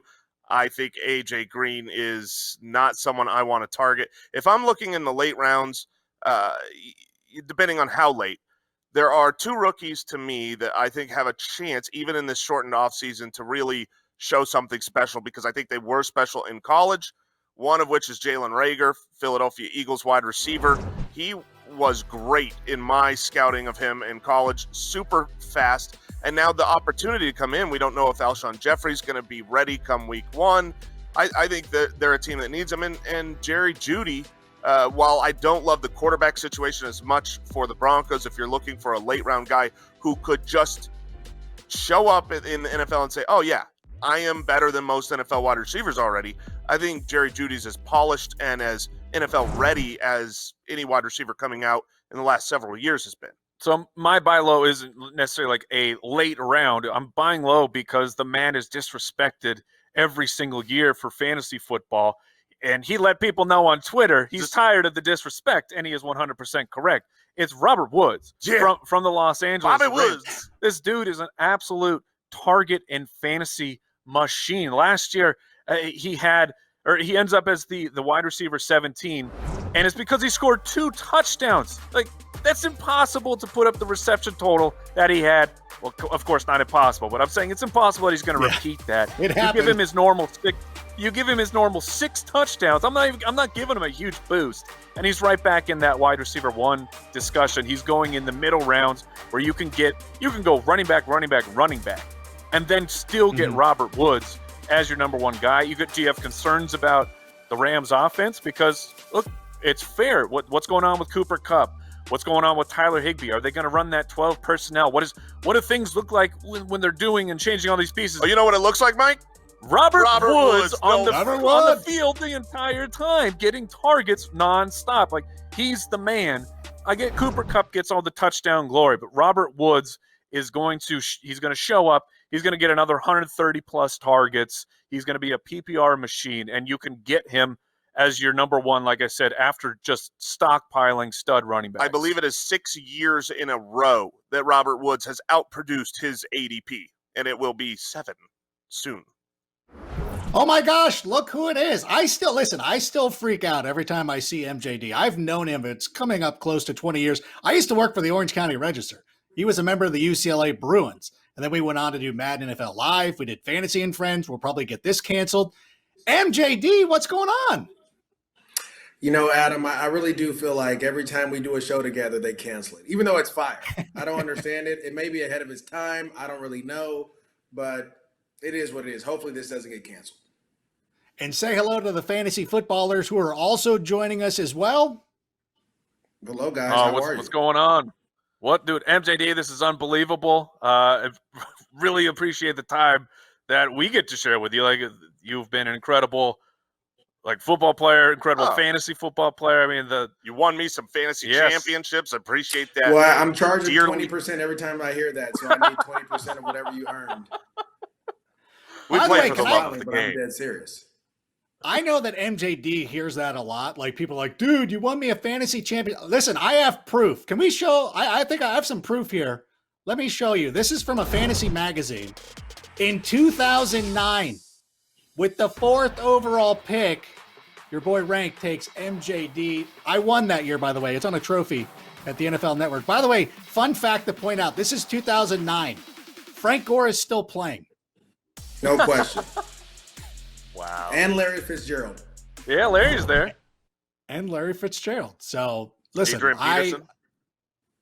Yeah, so it's crazy, but still, MJD, I'm with you. I think one of the greatest players I've ever seen, going all the way back to heights. But listen, we've had enough of that. You're also a great analyst. Although we gotta talk about something that you said. I believe it was on GMFB. Do we have his quote on Tom Brady?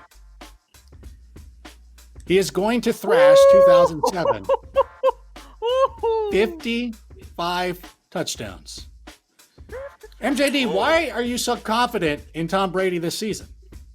Okay, so I'll say this. Everyone talks about Jameis Winston joining the 30-30 club. Let's remember they went 8-8 too. So in some of those games, they were throwing and doing all those different things, and they were ahead. So when you look at Byron Leftwich and what Bruce Arians wants to do, they want to throw the ball. They want to air it out. They want to score points. They want to break records. So for me, Tom Brady has weapons that he's never had before. Right, you have a young Mike Evans, Chris Godwin, Gronk, O.J. Howard. All right, they also have Cameron Brate, who we forget is a touchdown machine. You add Shady McCoy, along with Ronald Jones, and we know that Tom. People say, well, he doesn't have the arm strength. It's not about arm strength in this league. It's about timing and anticipation, and Tom has that. And so you pair all that up together with a coach that wants to break records and throw the ball over the yard, all those weapons. And Tom, who's seen every defense, you won't be surprised. I wouldn't be surprised if it's higher than that, to be honest with you. Higher than 55? And remember, can the I rules get a in 70? Football, you can't touch receivers either. So, these dudes are going to be running down the field. I was being conservative with 55, to be honest with you, Rank. But I just wouldn't be surprised if he's up there in that type of numbers. I will say this. We saw what Bruce was able to do with Carson Palmer, where he hit 35 touchdowns, and Palmer hadn't sniffed 30 since about his second year in the league. So, look, yeah, we were 55 is a lot, though. That's a lot. We were just talking on our show about how we're rising on Tom Brady in the sense that while it's narrative street, he didn't leave a 6-championship team with a great defense and Bill Belichick to go and manage a game. He went to go show that he is the GOAT, the reason to throw the ball, to rack up stats. So I do love that. I was pretty fire with his stats too. I gave him 33 passing touchdowns. So you're an iceberg. Apparently, so you think he's 3 touchdowns more than Jameis Winston? Well, you got to remember, a lot of Jameis Winston's touchdowns came because he threw interceptions and had to climb and claw his way back. If they would actually have been in a game script where they're winning the game and not having to throw and come back, I don't think Jameis Winston gets to 30. So I'll say this. I called the Rams-Buccaneers game, and they were up from the jump. They were up. It was, 28-0. It was like a quick – they jumped on the Rams quick, and they still were throwing the ball deep. They're outside their mind when it comes to throwing the ball at the Tampa Bay Buccaneers and their offensive staff. So the reason I say that is because, yes, Jameis threw some interceptions, but it wasn't as if those interceptions costed them games or had them in close games. Like, if they were blowing teams out, they were still throwing the ball down the field. They want to go down and score. They want to average 40 points a game. And so for me, when you put the intelligence of Tom Brady, you put the athletic ability of the weapons around him, and, we've talked about this a ton. The 2 tight end set is one of the toughest to cover in the NFL. You have 2 really good tight ends. To me, it just seems like, 55 may be a reach if we have to throw it out there, to get people to reach. But he's for sure going to be in the mid-40s, low 50s before the end of the year. That's the one thing about MJD is, every time I think I'm going to come at him and be like, no, and he explains it, and you're like, yeah, I kind of see that, because last year he was one of the few people that was on board with stay away from these Cleveland Browns. They have trouble on the offensive line. I don't know if it was last year or 2 years ago where you said Andy Reid was a better coach than Bill Belichick, and everybody was up on your mentions, and all of a sudden Andy Reid wins. And who was laughing then? It's not like I don't do this for a living. You know what I mean? What about changing teams though? Now, there's something to be said. When you change teams, is that going to be a detriment to him? You went, you had to change teams. There's a lot of different things that go on, just learning your route to work and things like that. Is that going to be a detriment to Tom this year? This is just the one thing. When I went from Jacksonville to Oakland, it was like a regular season, right? You had an off season, you had all these different things. This is unprecedented for everyone, right? So everyone is in this I don't know if I want to play. I don't know what's going on. So for Tom, yeah, he's in a new team, new ownership, new situation, but that's for everybody. This is brand new for everyone. Everyone's getting COVID tested every day. You have to wear a mask. Everything is completely different. Everyone had to learn from Zoom calls. So it evened out the playing field. And I think that's where we don't really kind of put that into our consideration. We're talking about, like Aaron Rodgers and Russell Wilson and all these guys. Yeah, they're working out and they're doing all this, but everyone's in this time where we don't really know what's going to happen. And I think that's really evened out, and it's really bought time for Tom Brady to get with his receivers and show them, like, this is how I want this route to be run. This is how I want this to go. And you do it on your own. So you don't have the time limit that the CBA has for players to be on the field. So you can be out there 3, 4, 5 hours getting work in if you need to. And we know from, the Tampa Bay newspaper that Tom has been breaking rules already, right? At parks, throwing with guys, and not social distancing. So we know he's been putting the work in.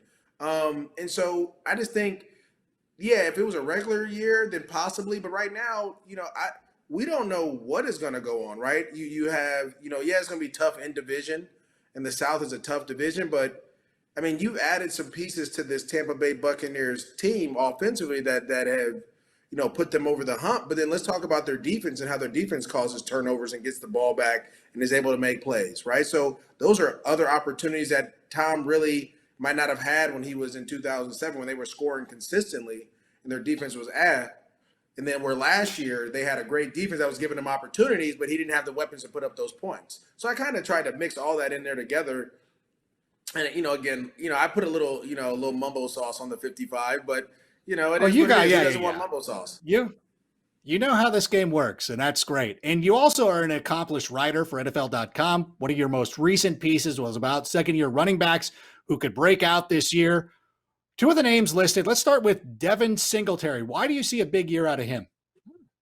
Well, last year, I felt like the Buffalo Bills kind of went away from Frank Gore a little bit and started leaning on him. And it's really his ability in space, right? He's so elusive. He's able to make guys miss. He catches the ball out of the backfield. And Rank, as we know, and the fantasy footballs, as we know, it's all about volume. He is a volume guy. He can catch the ball. He can run the ball. They can line him up at wide receiver. You see him here making guys miss. Like, that's the elusiveness that I'm talking about that you don't get from everyone. That one-step cut and being able to get downhill. And so I think the Buffalo Bills, which we saw in the playoffs last year, kind of went away from Josh Allen as, the game went on. I think you'll see them lean on Singletary a ton. And then I think the addition of Stephon Diggs is going to allow him to have not as many loaded boxes as well. And they've added better pieces to their offensive line. Mike, where are we going to be taking Devin Singletary this year?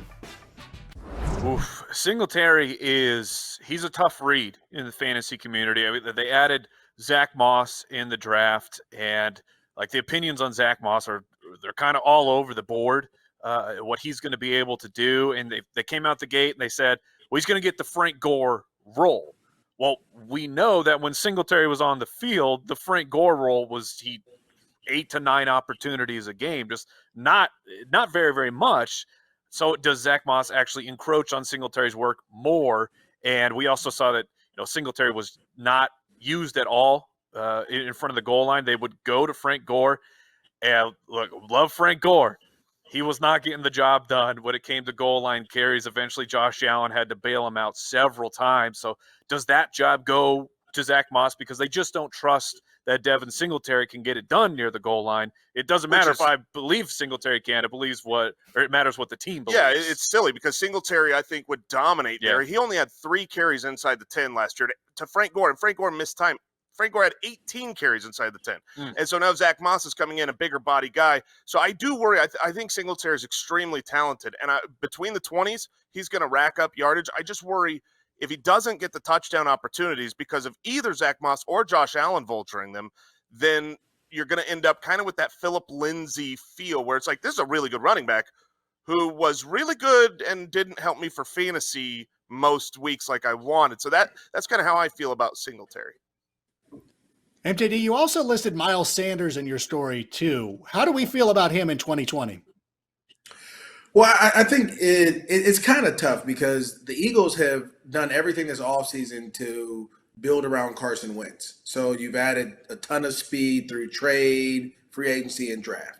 You've went after your offensive line. You've done all these different things. You have Zach Ertz. They're trying to make it better for Carson Wentz. Weapons to throw the ball down the field, use his arms and his athleticism. But I think that indirectly helps Miles Sanders because, again, Miles Sanders was a guy who was able to make plays, can catch the ball out of the backfield, very explosive, did all the things you wanted to do. His one issue was staying healthy. So you want him to be healthy, and I think that's his biggest deal. Can he stay healthy? Can he play all 16 games? Because if he can, Philadelphia, at the end of the day, they want to be able to get the ball in this guy's hands. We're watching him here catch the ball out of the backfield, run in between the tackles, the screen game. I mean, you got guys out in front. He is a special explosive athlete. With all that speed outside of him, he's going to see single, unloaded boxes, 6-7 guys in the box. I think that's going to help him out a ton. The other thing is this: as much as Philly wants to throw the ball, they know deep down inside, in order to win the NFC East, you have to run the ball. And I think Miles Sanders is going to be able to benefit from that, and that's going to be huge. Okay, we're starting to run out of time. And MJD, I want to make sure that we touched on this. A lot of people might not know, but you are one of the voices for the Los Angeles Rams. I think all of us in this room right now, we want to know which LA Rams running back do we want to focus in on our drafts this year? Well, I haven't been to training camp yet, so I'll tweet it out. I'll tweet at you guys and let you know when I go. I'm actually going to head up there this week. It's been crazy, though. You got to get all this COVID testing, and you just got to do a whole bunch of stuff to get there. But I truly believe Cam Akers is the guy. You drafted him as your first overall pick in this last draft. They want to get him going. He's a very smart player. Was a quarterback in high school, a very savvy runner, can do a little bit of everything. And to be honest with you, he wasn't utilized at Florida State the right way. But you can see when you watch tape, he has speed, vision, explosiveness, breaks tackles. He does everything. And then, he also can throw the ball as well. Really good in the screen game, and he knows how to pick up blitzes, and he will pick up blitzes, which is huge. I think Cam Akers is most likely going to be the guy that's going to take this job. Fantasy footballers. So are we all in on Cam Akers now? Yeah, I think we've both been huge fans of the film coming out of college. He already clearly from Florida knows how to play without an offensive line, so that's great. I think he's going to be the number one guy for Sean McVay's offense. I'm in on him for 2020. Yeah, I've got one foot in the pool.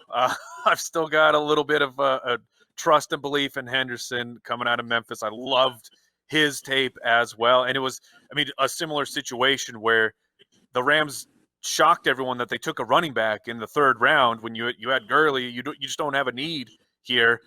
And then they did it again where they shock us with they don't have draft capital and they spend it on a running back still to confound and confuse us all in the fantasy football community.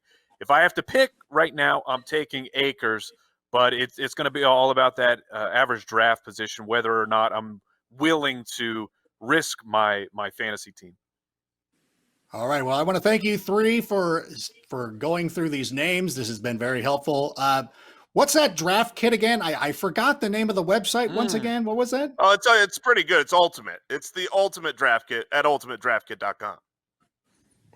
And Maurice Jones-Drew, where can people find you on social media? Yeah, at MJD on Twitter. And then if you're following me on Twitter, go to Instagram, which is m.jonesdrew32. We're working on getting at MJD there too. Got a little issue, we're working through it right now, but definitely trying to get my followers up. I appreciate you guys, and I can't wait to start doing the fantasy show with you, Rank, and spewing out this knowledge that we have. Well, MJD, I got to say, first of all, so far so good. We haven't been canceled, so that's been amazing. You have been one of my favorite people to work with over the last number of years. We're so blessed to be able to do this, and I know I speak for Mike and Jason when we say thank you for stopping in. Thanks, guys. This has been a huge success. I know I appreciate it, and it's time to bid adieu. So there they go, the fantasy footballers, MJD, and the NFL Fantasy Draft Spectacular. It rolls on. Right now, it is going to be a special treat for the NFL Fantasy Draft Spectacular because joining us here in just a matter of moments, one of the greatest hitters in San Diego Padres history, well over 300 home runs during his major league career. He actually still holds the record for most games with multi-walks. It's amazing. He is one of the best hitters of all time. He is also very good at fantasy football. Adrian Gonzalez is going to be joining us along with Marcas Grant, who is one of the most distinguished fantasy analysts in the game today. He is the host of the all-new NFL Fantasy Show. You can download wherever you download your podcast. He is going to be on NFL Fantasy Live once again. Please welcome Marcas Grant. And the one thing that stands out to me, Adrian, we lost track of you after 2010. Did you still continue to play baseball? I can't remember. Is that a thing? Yeah, of course. Yeah, I had a couple some known trades there, and got to go to the East Coast with Boston and the Dodgers. So, Marcus, pleasure to meet you, and we gotta connect after this. I need to get your mind on this fantasy thing. Absolutely. It's so funny. Listen, I will say this, though. As an Angels fan, I was happy that the Texas Rangers traded you out of the division. So that was a thrill. And then you went to the Padres, a team that I live close to as well. So that was fun. It was fun watching your career. And you're a huge fantasy guy. How long have you been playing? When I started playing in my first full year in the big leagues in 2006. And then since then, it's been 14, 15 years now. So it's been a lot of fun for sure. So I think we're going to be leaning on your expertise moving forward. And you're a Chargers fan. Is that correct? Because you're from San Diego? I am. Yeah, I am. That is my team. And I tried not to be a homer when it comes to selecting players, but I always have to have a Charger, which sometimes ends up hurting me.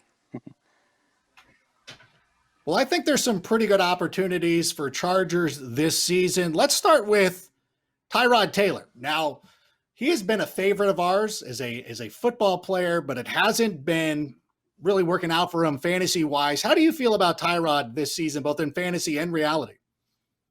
I think I like him more as a real football game type of QB. He obviously took a team that wasn't the most talented in the world. He took him to the playoffs and they did really well. He's got a team that's got weapons all around him, and in fantasy, I think he's going to hold his own. He's a good QB 2 or 3 in 2 quarterback leagues, but obviously he's showing his legs. He's got the ability to create with his legs, something we haven't seen in LA now for a long time with the Chargers, and so I'm looking forward to watching him move the offense along.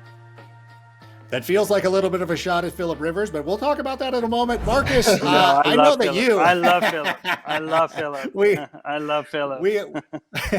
We all love Phillip. But Marcus, you have the on your desk. Our desks were adjoined.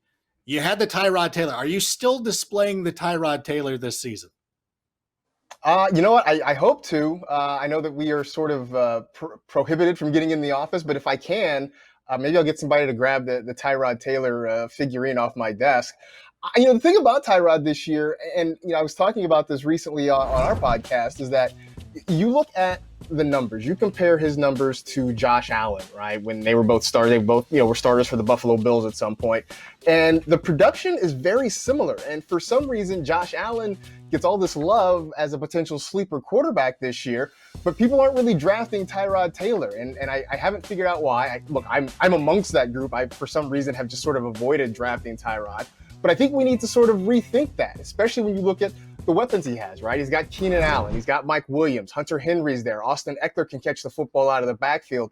So there are guys around him to be productive. I think more than anything, we're just afraid that at some point Justin Herbert is going to end up taking over that job, and I think that's what scared people away from drafting Tyrod Taylor in fantasy. And what did you think of that, Adrian, when the Chargers drafted Herbert? Because they had been talking up Tyrod Taylor for the entire offseason, that perhaps maybe you thought they were going to take an offensive lineman, maybe they could take somebody else who would help them offensively. What do you think about that pick of Justin Herbert? I liked it. I mean, I think whenever you get a chance to draft a franchise quarterback, somebody that fits the profile, fits, every category that you would want in a quarterback, I think you have to take him. There's one thing that we know in the NFL that can control an offense and take an offense into the Super Bowl. It's a great quarterback, and if you have him available there, you got to take him. So for me, it was a good pick. I really like him, and I'm looking forward to see how he develops. Hopefully, Tyrod does his job and he doesn't lose his job to Justin, and Herbert can really develop. Watching Tyrod do his thing. And Marcus, I believe that the biggest benefit or the most value for Justin Herbert will be in dynasty leagues. If you were doing a dynasty league of the rookie quarterbacks that were selected this year, where do you have Justin Herbert? I probably have him right now, probably second behind Joe Burrow. Burrow is probably going to start this year in Cincinnati. I think that's the expectation, and he's going to get all the opportunity. I think for Justin Herbert, though, there's a very good chance by mid-year or into the season he could take over that starting job. And I think what gives him the upside over, say, like a Tua Tagovailoa or someone like that, is that Herbert has the pieces sort of right now. Miami's offense is developing, but I think there's still some question marks there. Right now, the Chargers got two good wide receivers, as I mentioned. They've got a solid tight end. They've got good running backs. So when Justin Herbert eventually steps on the field for the Chargers, he's going to be put in a position to be successful right away. And Adrian, you mentioned you don't want to be too much of a homer. You don't want too many Chargers on. You want to be fair. But I think it's fair to say that Austin Eckler is somebody who should be targeted in fantasy drafts. How do you think Austin's going to do this season? Well, I think he's going to have very similar success to what he had last year. I mean, it's hard to see him take a full load. I think they're still going to split it with Jackson there. Josh, what's his first name? Jackson. Justin Jackson. And Justin Jackson. I had it right the first time. And so I think he was a very, very productive fantasy player. Obviously catching the ball out of the backfield is something he does very well. And so I can see him having very similar production to last year, or maybe a tick better. Marcus, is he somebody that could sneak into the first round, or do you feel more comfortable with him in the second? Early in draft season, I felt like he was sneaking into the first round, and I'm not really sure how he fell out. Maybe it was the rise of Miles Sanders that got people excited. Clyde Edwards-Helaire suddenly taking over a starting role in Kansas City, I think bumped him up, and maybe that is what Eckler fell victim to. So, considering the draft price right now, early second round, I'm thrilled with that because I think he has RB1 upside. And plus, look, we've all seen the photos, man. He's like, he's added muscle. He's in the best shape of his life. Like, he's rocked out. So, like, if that means anything, and we don't have any actually on-field, work to go on so far this season. So, taking that at face value, I think he has first-round potential, but he's coming at a second-round draft price, which is great. And it's funny because you talk about social media. Keenan Allen is somebody who's very active on social media. And Adrian, I don't know if you follow along with this, but he often will point out when he is being disrespected. And it feels like in fantasy drafts, people aren't giving him enough credit. What do you think Keenan Allen's going to be able to do this year with Tyrod Taylor or perhaps Justin Herbert down the road? I don't know exactly how the offense is going to be ran. That's one thing that, I have to see maybe if there is any preseason games. We know what Phillip Rivers did, right? He would take the ball and look for Keenan every time he was stepping back. I don't know what Tyrod's go-to weapons is going to be. Is he going to look more towards Mike Williams, or is he going to stay with Keenan, the rock solid receiver on the team? So, and how much they're going to throw the ball down the field and all that. So. It's interesting to see, but we know that Keenan's going to produce. He's going to put up the numbers that he's put up every year, and he's always going to be, he's one of those guys that everybody calls one of the best route runners, and he makes himself open every time he's out there. And Marcus, obviously the draft price for Keenan Allen could be the third, the fourth round. Would you rather buy in on Keenan Allen having to pay up a little bit, or are you looking at somebody like Mike Williams, who's going to be available a little bit later in drafts? Yeah, I like Mike Williams' upside, partially because of the draft price, partially because of the way he was used in the offense last year. I mean, he was a big play guy. He's a guy to go up and get the football down the field. Now, I would like for his touchdown numbers maybe to go up a little bit. But I think in terms of where he's used and how he's used, I think he's potentially set up for a really big year this year. And I think that's the same regardless of who the quarterback is, whether it's Tyrod or whether it's Justin Herbert. I think Mike Williams is poised for really big things. And the fact that you can wait so much later in drafts to get him, I think is a big plus in his favor. Look, and this is not to say anything bad about Keenan Allen. The guy has been quietly very productive for a long time now. I'm just thinking in terms of what you're giving up, in terms of what you can potentially get. I think Mike Williams is a little bit of a better value. So what Marcus is saying is that Keenan Allen's terrible. See, I don't agree with that. I think that's the wrong. Like, what are we doing? No, I'm just teasing. I agree. I agree with all of that. Another guy I'm kind of interested in as well is Hunter Henry. And it looked like at one point he was going to be able to walk. He was going to join free agency, but the Chargers thought enough of him to put the franchise label on him. So if you miss out, Adrian, I'll start with you. Let's say you miss out, you don't get Kittle or one of the big guys. Is Hunter Henry somebody that we should be taking a look at? Absolutely. I think, with Tyrod, he used his tight ends a lot in Buffalo as well. And I think Hunter Henry's always that safety blanket. And he's shown that, inside 5 yards in the red zone, he's always there to catch those touchdowns. So I really like him. Obviously his athleticism is incredible, and he's just a great tight end to go into. He's definitely in that, the top of that second tier for me. What about you, Marcus? Is Hunter Henry somebody we should be looking at in that mid tier? I think of the mid-tier guys, he's probably the top of my list there. We have been sort of waiting for a huge Hunter Henry season for a few years now, and just for one reason or another, it just hasn't happened. He's had some injury issues, which has been unfortunate, but the talent is still there. And I think Adrian makes a good point about how Tyrod Taylor has used his tight ends in the past. I think that's something worth looking at. And again, that touchdown upside is huge. When you're getting down inside the 10-yard line, knowing you have a consistent target to throw to is going to be a big help. And I think that is where Hunter Henry potentially can thrive this year. And one of the questions I'm trying to throw out to everybody, just to kind of gauge some interest, obviously Christian McCaffrey was amazing last season. Most people consider him the consensus #1 pick in the draft this year. But Marcus, I'll ask you, if you're not going CMC, is there somebody who would be the guy that you would maybe contemplate taking first overall? I think the only other legitimate option for me is probably Saquon Barkley, and he's coming off the board at #2. So I just think because of there aren't many guys out there who will give you the rushing upside and the receiving upside that you would get from Christian McCaffrey. Barkley is one of those guys. The Giants are going to use him very heavily this year. He can catch the football, and I know last year he was something of a disappointment. I think he was a victim of expectations considering how great he was as a rookie. And so because of that, because he didn't quite match that, and remember, he had a high ankle sprain that I think he sort of rushed back from, and it just looked like it sort of held him back a little bit. But now if he's healthy, he's back to being the Saquon we saw a couple of years ago. I think he's really the only other person I would consider in that top spot. Adrian, let me ask you the same question. Who would you take #1 overall if you had the opportunity?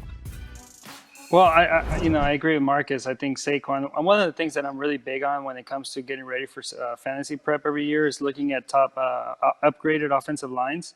And hands down, the Giants' offensive line comes in the top 5 in every, analysis that you read in offensive line upgrades. So having him with a better offensive line, having more solidified the quarterback position there now. I think Saquon had a really good 3-4 games at the end of the year, and so I think he can continue that production. One of the teams who's really improved on the offensive line, Pro Football Focus has identified them as one of the most improved lines, is the Las Vegas Raiders. And I know you being a Chargers fan, I know we try to divorce emotion from our decisions playing fantasy football, but Adrian, would you consider taking Josh Jacobs if you're sitting there at the end of the first round or early in the second? Yeah, I think for me, the two guys that I'm really going to be looking out for is Josh Jacobs and Le'Veon Bell. The same reason, two teams that have upgraded their offensive line, and I think that they're going to be, better suited for the run game and catching balls off the backfield. I'll say this: I was going to say, if you have any more reason to be excited about Josh Jacobs, Adrian, there are reports that John Gruden is upset that Jacobs didn't win Rookie of the Year last year. And so he might try to prove a point by giving him the ball a little bit extra just to show all those Rookie of the Year voters what they missed out on. So I know you're already excited about it. Maybe that's just a little more fuel to the fire there. Yeah, absolutely. Yeah, it is one of those things. What about Melvin Gordon? Now, obviously, he left your team. Are you no longer going to draft him out of spite? You don't want a Bronco? Any of that? What do you feel about Melvin Gordon this season? I love Melvin, but they have, two other great running backs there. They have Phillip Lindsay, and it's going to be hard to see how they share the ball. I think I don't know what Denver's doing with the 3-man backfield. So as much as I love him, I just don't like the 2-3 running back committee situation, because you don't know who's going to be the one that they give the ball in the end zone to, and that's really where it comes down to, with those guys. And you said that you had a lot of love for Phillip Rivers as well. Are we going to be looking for him? I mean, it seems like when you talk about offensive lines, Phillip Rivers is playing behind a great offensive line, maybe the best in the NFL. Are people undervaluing Phillip Rivers this season? I think so. I think he's obviously one of those guys that he knows where the ball's going before it's even snapped. He doesn't have to sit there for a while and take sacks. And with that offensive line, he's gonna find his guys. The question is, Ty and the rest of the wide receiving crew, what kind of health and contract status and production and everything. So if he has everybody available, he's gonna have a huge year. And Marcus, before you jump in there, let me ask Adrian this: when you went, I know you had a stop in Boston before you went to the Dodgers, but did you do the commute from San Diego to Los Angeles the way Phillip Rivers had that loaded up SUV? I mean, if I would have had that SUV with a driver and everything, I might have considered it for sure. But it's a little bit different doing in the football season than in the baseball season. So. That's true. There's 81 home games in the baseball season. That would be a little extreme. Let me get some of your thoughts on some of these other big name players. Russell Wilson and Deshaun Watson is a decision that I always seem to be finding myself in somewhere around round 5. Which one of those two quarterbacks do you favor, Adrian? This year, Russell Wilson for sure. I mean, Deshaun Watson has lost his biggest weapon in Hopkins. So as much as I love Deshaun Watson and his ability to create and do everything, Russell Wilson has his weapons. He's got everybody there. And I know what I'm going to get out of him. Marcus, how do you feel? Yeah, I think I lean toward Russ as well. I would especially love Russell if Pete Carroll would just promise us that they would let him do his thing. It always seems like the Seahawks go the same way, right? They run the football early, they play a really tight game, the defense sort of keeps them in it, or maybe they're trailing slightly in the fourth quarter, and then all of a sudden they wake up and realize, hey, maybe we should let number 3 do his thing, and then he runs around, he makes some great passes, and then they win. If they just decided to flip that and go 3 quarters of like Russell going strong and then running it to close things out, that would be amazing. So like Pete Carroll, if you are listening to this, and I know you're a fan, if you're listening to this, that's all we're asking for. That's all we're asking for.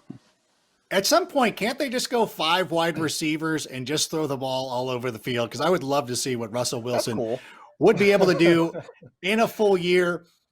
I'm also wondering, too, we were talking about Hunter Henry earlier. What about Rob Gronkowski? I know, everybody loves Gronk, and it's fun that he's back. But, Adrian, would you trust him on your fantasy team this year? I mean, I would definitely look to sign him or draft him, because what Tom Brady and Gronk can do. They know when the ball's going to each other. They know what routes to run. I mean, their relationship is incredible, and I'll never not trust that. Having said that, they do have O.J. Howard and Cameron Braid that are 2 great tight ends as well. So I would like to see the distribution there. But Brady and Gronk, I'll always trust. Marcus, are you down with that as well? I have concerns about Gronk. I mean, obviously, as Adrian said, him and Brady work well together. But I think the other point he made is very valid in that you've got 2 other tight ends who can be very productive, right? O.J. Howard's extremely athletic. Cameron Braid has been a monster in the red zone. But my fear with Gronk is that if you draft him, you really are going to be dependent upon him scoring touchdowns, because I think between the 20s, you're going to see a lot of obviously Mike Evans and Chris Godwin. You're going to see the running backs, whether it's Ronald Jones or Keyshawn Vaughn, getting some work. So I don't know that the overall receptions are going to be there for Gronk. So you would need him to get you about 8 to 10 touchdowns, I think, this season to really have any fantasy relevance. And I'm not confident that that's going to be there for sure. Can I jump in really quick and say that Gronk reminds me of not the last year, but the 2 previous years of Antonio Gates with Phillip Rivers, where he wasn't getting a ton of receptions, but once they needed that short first down or that touchdown, you knew that that's where they were looking. Yeah, that and you talk about a player who's changing teams like Tom Brady is. There is going to be some familiarity there with Rob Gronkowski and somebody he's probably obviously going to look for as he gets near the goal line. And Adrian, that does it for us. This went by so fast. I want to thank you so much for stopping by, for being a part of the show. We loved watching you play. You had one of the sweetest swings in all of baseball. And if you ever need any help or anything like that, make sure you ask Marcas, because I'm an Angels fan and you can't trust me. Sounds good. Really appreciate it, guys. This was fun, and can't wait to see this football season happen. What's up, everybody? Now we've got the quad box going right now. You can see over there a fantasy football legend. I'm sure he's won you multiple titles. He was the NFL Rookie of the Year in 97, 2000. He had an amazing season. Warrick Dunn, everybody. How's it going, man? Man, it's good. It's good. You know, I'm happy to be a part of this and hanging out. We're pleased to have you. And also joining us is one of the smartest people on the planet. I mean, just smart like a genius. She got she majored in biology at Boston College. She got her master's at Northwestern. She's way too smart for us. She is one of the best predictive analysts in the game. Cynthia Frelund, what's going on? That was funny. My biology degree serves me so well right now, just so we're clear. Nice to see you all. I miss you all. Want to be back in person soon. Yeah, we're looking forward to that as well. NFL Fantasy Live will be coming to you very soon, so we can't wait to see everybody. And we will start, though, with Warrick, who played, obviously, with the Tampa Bay Buccaneers, finished his career with the Atlanta Falcons, liked it so much, he joined the ownership group, so we appreciate you getting a little bit of insight here. Let's talk about Julio Jones, a player that we feel gets for as great as he is. He seems to be disrespected in the fantasy community. What do we expect from Julio in 2020? Well, I just think in 2020, he has a lot to prove. I think a guy who works hard in the off season, someone who has been committed to being the leader of his football team, he's going to go out and just lead by example. So when this year, they're not able to really have preseason games. So he's going to have the ability to really come out the gate strong. I mean, he's already going to be in great shape. I mean, his skill level is unmatched, and he's someone that can catch deep ball, the short ball. I mean, I just think overall we try to get him going early, just get him into a rhythm, so hopefully he can make big plays down the stretch for us. Cynthia, what do you think about drafting Julio Jones? Where should we be picking him? Do you think the second round is a pretty good spot for him? You're lucky to get him in the second round. You will get him there because last year you didn't see as many touchdowns as normal. But here are two reasons why you need to take him higher than you might think, right? First, their O-line only played 10% of snaps together last season. Starters are good. Starters are starters for a reason. So it's going to help Matt Ryan. Matt Ryan will have an improvement given the fact that last season he took the lowest percentage of deep attempts in his career. You're going to see that rebound this year. And just like Warrick said, you know what kind of balls Julio Jones catches? The answer is all of them, but also deep passes and deep passes that go for touchdowns. First downs, touchdowns, that's what he's there for. I think he's wide receiver number 3 for me this season in my preseason rankings. Marcus, where is he in your preseason rankings? I think I've got him third or fourth, just kind of thinking off the top of my head. I mean, it is weird that for whatever reason, I think what it is, Rank, you talk about not getting the respect I think he deserves in fantasy. I think it's because we've just taken him for granted, right? I mean, we've seen Julio Jones be great for so long. We always like shiny new things. And I think we just look at Julio and we're like, yeah, I mean, he's going to be great. We know that. We always want to be reaching for something new and shiny. And I think there's something to be said for a guy that you feel like you can have him on your team. And he's going to get you, 1,400 yards every single year. I mean, that's a hard thing to downplay and it's a hard thing to accomplish. And maybe we just need to stop and look around and sort of appreciate the greatness of Julio Jones as it is and start to understand that, hey man, it's just a guy you've got to appreciate and maybe we should give him more love than we do. He definitely deserves some more love. One of the things we saw in the offseason, too, was that there was a lot of movement at the running back position. The Falcons will be welcoming home Todd Gurley, who played college football, of course, at the University of Georgia. Warrick, what can we expect from Todd Gurley this season?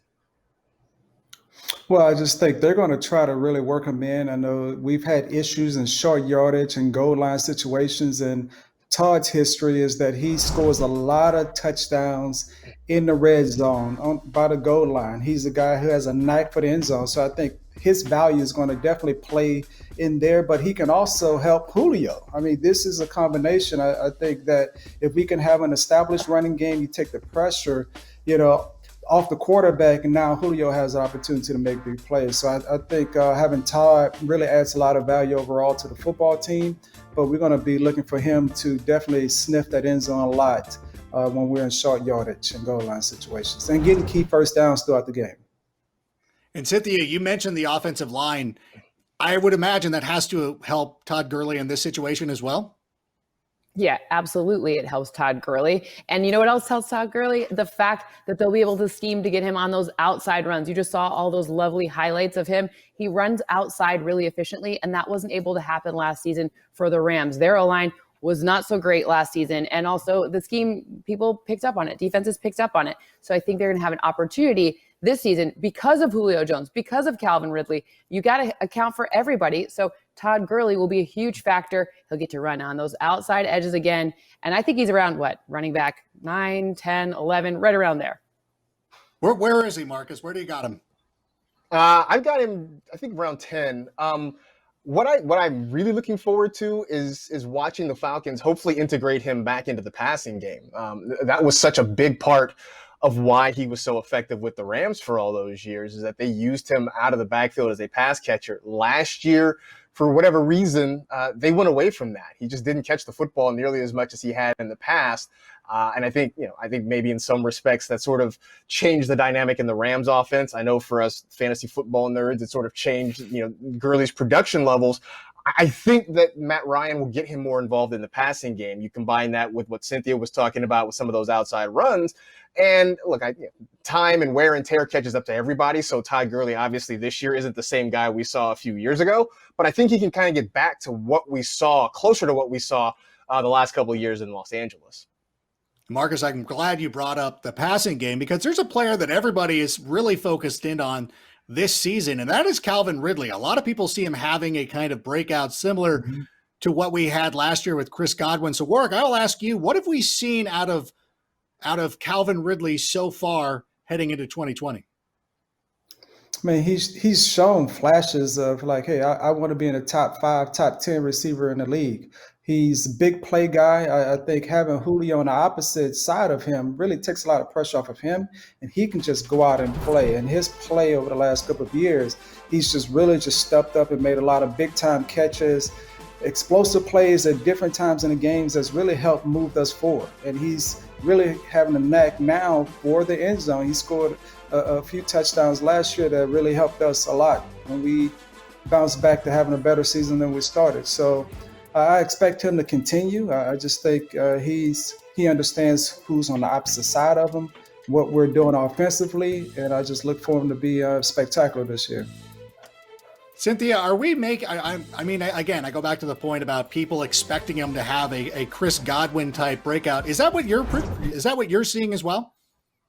Well, Chris Godwin, that might be a little rich for my blood because I don't expect the defense to give up so many points and I don't expect the quarterback to turn it over so many times. So sometimes you get opportunities in fantasy because of not so great things that happen. And I don't expect those not so great things to happen. So I do expect a breakout, but I don't know if it's going to be that Chris Godwin level where you're like, Chris Godwin, Mike Evans are like receiver 7 and 8 for the season. I don't think it's going to be that big because it doesn't have to be. He's such a great route runner and he commands the attention of defenses. So it's going to be more precise and it's going to be better for like the thing that matters to real football, which is wins. But maybe not for fantasy. It's not going to be that crazy, Jameis Winston threw 30 interceptions. That's how you had to have to throw more passes, right? So ultimately, I don't think it's going to be, they're going to be a little more efficient than that. Can we have Matt Ryan throw more picks then for that? No, we don't have to do that. We don't have to do that. All right, no, but Marcus. No, we won't work. We won't do that. We don't. Okay, listen, we won't have Matt Ryan throwing interceptions. Well, let's talk about the quarterback position. We know that Matt Ryan's great. I think that we know him. Like he's rock solid, great fantasy quarterback. There's a new quarterback in the division. And I hate to bring this up, Warrick, because I know like you're one of the owners of the Falcons, but you also played for the Tampa Bay Buccaneers. What do you think about Tom Brady going and playing in Tampa Bay? I'm a fan. I mean, I like Tom Brady. I love his game. I mean, when I played, I was a fan. I used to watch him all the time. I just think he's going to bring a different tenacity that they haven't had at quarterback. But, he can't, he's not going to relive the same energy and excitement that he had in New England. It's a different offense, just a different feel. But also, those guys, they use their running backs a lot differently. Short passes, they mix it up with the run. In New England, in Tampa, they really have to figure out a way to establish a running game to take the pressure off of him. But they also have the guys on the outside, the tight ends. So he has a lot of weapons that he can utilize. It's just a matter of you can't be greedy. Just take what the defense gives you. And hopefully they're making big plays and winning games. Cynthia, what do you got for Tom Brady for 2020? I think Tom Brady's quarterback 7. I've been doing a lot of math on this one. And why? Because exactly what Warrick said, the run game is a question mark for them. So there's going to be a lot of passes. There's a lot of passing weapons, and all of them need to be accounted for, not the least of which is Gronk, right? Who he has established chemistry with. And defenses will have to really account for Gronk, meaning Mike Evans and Chris Godwin, and everyone else will be open too. So I think it's going to be a lot of passing. I think it's going to be fun to watch. I think it's going to be really interesting to see what happens with their run game, because that to me will be the turnover kind of stopping thing. And Tom Brady does better when he doesn't turn the ball over, just like every quarterback, but Tom Brady specifically, just because he's shown that he's super mobile. So that run game is incredibly important. Marcus, if I gave you the choice between Tom Brady and Matt Ryan, who are you selecting? I'm probably going Matt Ryan, just because I think the Falcons, I think they're going to have a little bit more volume, I think, in their passing game. And I sort of put Matt Ryan, talk about him sort of the way I mentioned with Julio Jones, and I think he's just been so steady and so consistent over his career that we sort of overlook him and take him for granted. And the way I look at Tom Brady this year, I feel like, look, last year, Jameis Winston was the number 3 fantasy quarterback.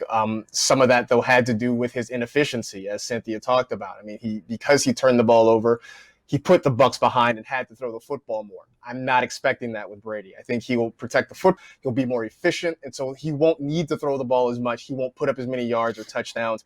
I just feel like the offense in Atlanta is a little more geared toward running it through Matt Ryan, through that passing game, and I think for fantasy, he'll end up having a bigger season. And I think you've touched on the platoon that could be possibly going on with the Tampa Bay Buccaneers. Of course, Warrick Dunn for years played with Mike Allstott. Warrick, let me ask you, how do you see this situation with Tampa Bay working out this year? Because I think a lot of us, or I'll at least speak for me, I expect a lot out of Ronald Jones this year. What do you think? Well, it's hard to say. For me, I think they're going to go by running back by committee.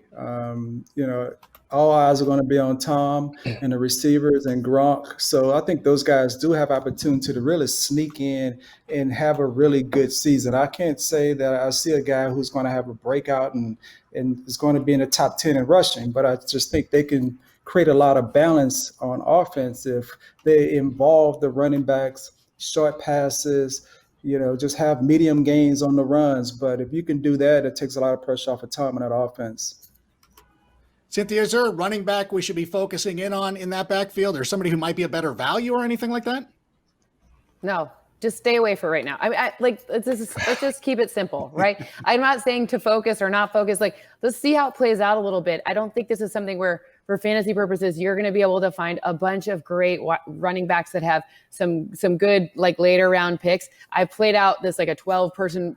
I guess people will have really deep benches this season, and you should, but maybe just wait on it a little bit. You can pick it up week 3, 4, figure out kind of what's going on, and then pick the right one. I'm not trying to overvalue or come up with some sort of conspiracy theory to divine which running back's going to be the best one, right? It'd be fun to do, but I mean, unless Warrick's going to tell me, which you can tell us, and we won't tell anyone, we promise. But other than that, I think just wait. Yeah, I feel that now. I feel attacked. I'm out on an island here talking about Ronald Jones. Marcus, help me out here. He's a USC guy. You're a USC guy. What do you think?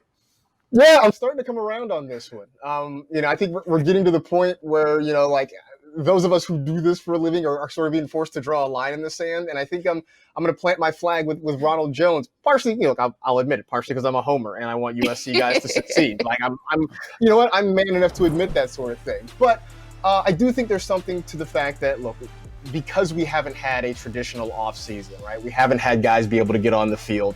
I do worry about that learning curve for the first-year players and how they're going to be able to adjust. Throw in the fact that also because we haven't had on-field work, all we have to go on are, we've got coach statements, we've got, cryptic social media posts, and Ronald Jones seems to be doing well in those things, right? Bruce Arians has talked him up. He has put on extra muscle and is in reportedly the hashtag best shape of his life. There are even stories that Tom Brady is working with him on his route running and his pass catching abilities. So just using all the context clues that we have to go on right now, I'm starting to lean a little bit more toward Ronald Jones in that backfield.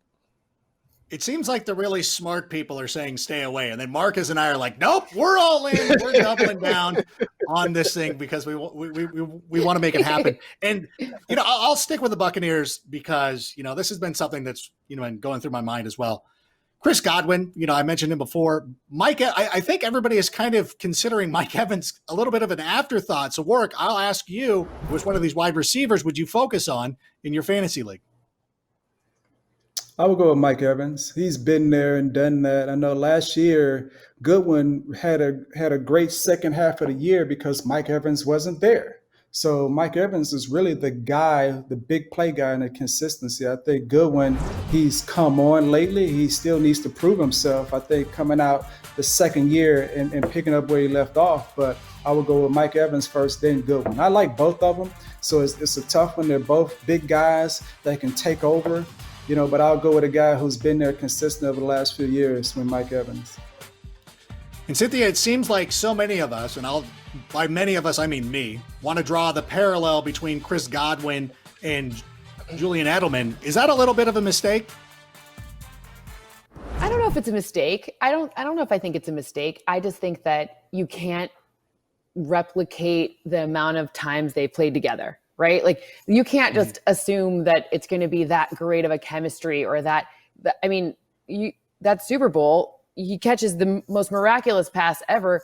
That part of that is chemistry and knowing and those 10,000 reps or whatever, you're supposed to get together. So while I do think usage could be similar, I don't expect the output to be quite the same because that takes a lot of time. It's like we've worked together for how many years now? We're just still getting to know each other, Like we'll get it perfected here and another 5 or 6 years we'll be good to go. But you just gotta take those reps together. So while I think the usage will be similar, I don't necessarily expect the kind of results. Edelman, Brady and Edelman, that there's a reason that's so special. You can't just slide someone else in there, right?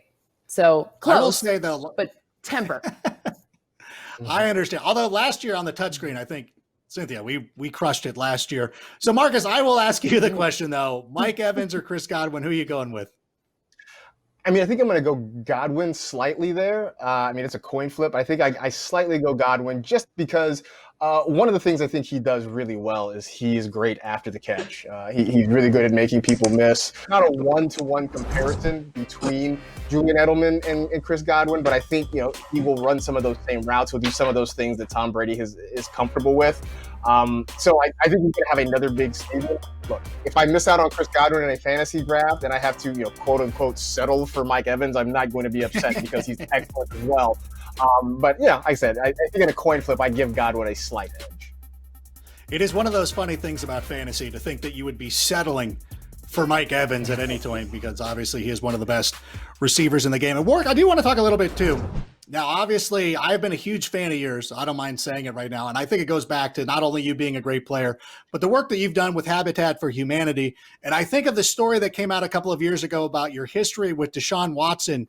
So I wanted to ask a little bit about it, though, this year with Deshaun Watson losing DeAndre Hopkins. How do we think he's going to play this season? Well, that's a tough loss. I was shocked when the Texans, shipped him off. But I just think Deshaun, his skill level, he has a great skill level as a quarterback. He's going to do a lot more with his feet this year, I think. He's a really smart kid. But when you take a big play guy like that away, I mean, it really puts a lot of pressure on the quarterback to come out and be the man. So the pressure is going to be on him, but I just think the other guys are going to be able to step up and make a couple plays, but it's really going to focus on his shoulders and what he takes that football team. Cynthia, what do you see projection-wise from Deshaun Watson? Does he take a little bit of a step back this season?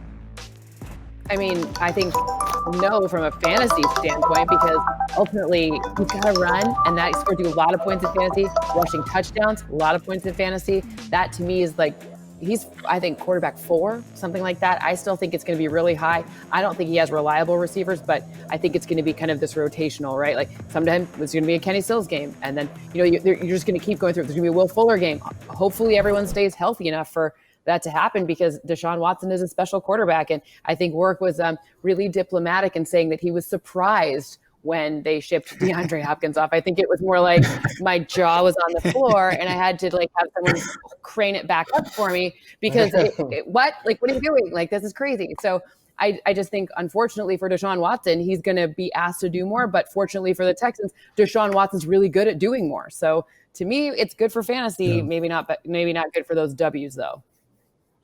And Marcus, I will give you the tough question. Which one of these wide receivers are you targeting from the Houston Texans? You know what? Honestly, for me, it's been Will Fuller. Just because he and Deshaun Watson have worked together for a couple of years now. And I know people are sort of worried because, Fuller's had some injury issues in the past. I don't worry about that at all. I just look at what those two guys do when they are together on the field. And they have been incredibly productive, whether it's throwing the deep ball, throwing those intermediate passes. They find ways to score to get in the end zone. And look, that's all we're looking for, right? So I think, a lot of people have sort of stayed away, and that's made his fantasy draft price, I think, a lot nicer. And so I'm willing to take that shot. We've got a fan question right now. Let's take a look at that right here. Let me tell you about this guy Adam Rank here. He's a funny guy, very, very funny guy. But let me ask you this. I got the 3rd overall pick in my draft in my league, right? I'm the commissioner, by the way. And I'm not too quite sure who's going to fall to me. So I'm like, I know the first guy's going to take CMC. But who's the second guy going to take? Saquon? And if I get Zeke or Camaro, who do I pick? Help a brother out here. I'll do a favor for you. You come over, you have tea, we'll talk, Thanks a lot, Adam. I appreciate it. I would like to hang out with that person, but Warrick, let me ask you that question. If you have the 3rd overall pick, are you looking at Ezekiel Elliott, Alvin Kamara, or somebody else?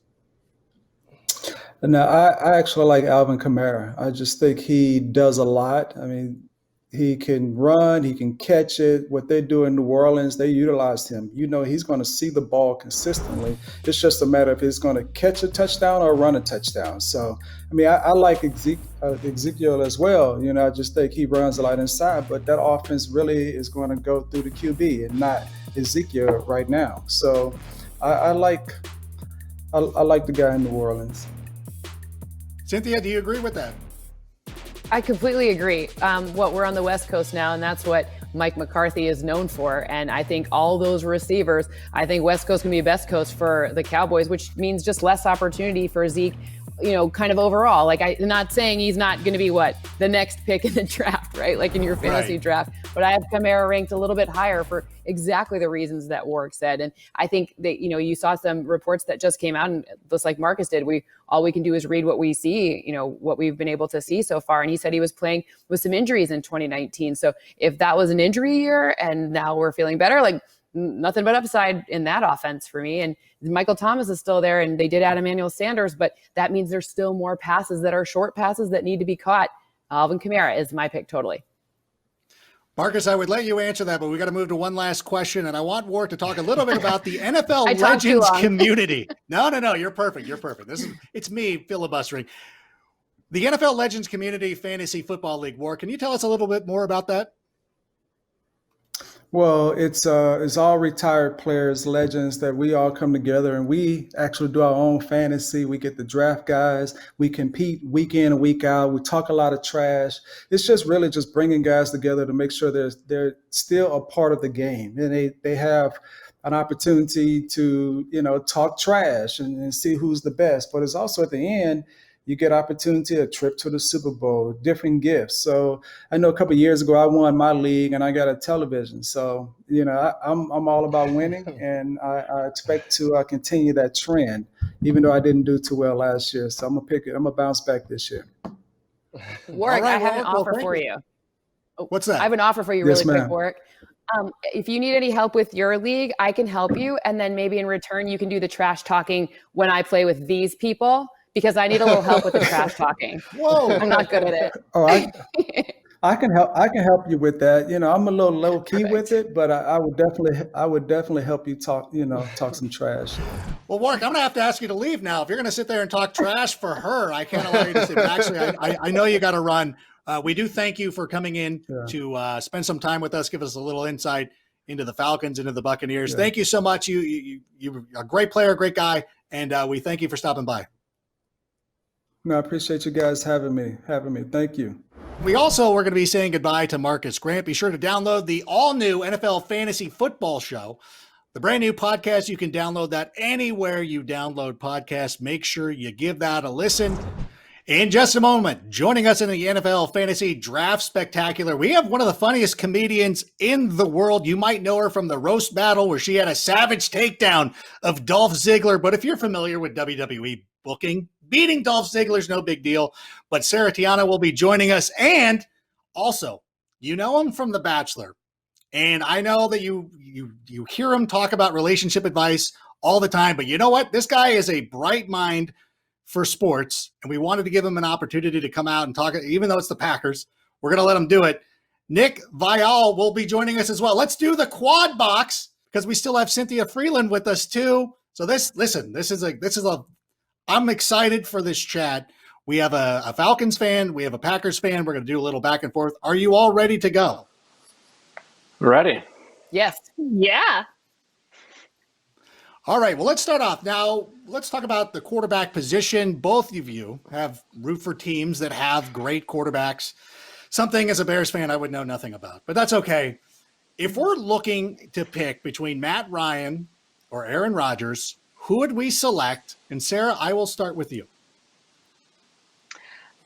Who do I think is going to have the best fantasy year this year between Who will have Aaron the Rodgers best and Matt fantasy Ryan? season?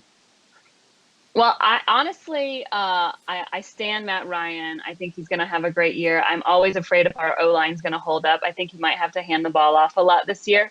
And I think Aaron Rodgers is probably going to play 2 games because he'll get replaced by Jordan Love. So I'll just say Matt Ryan.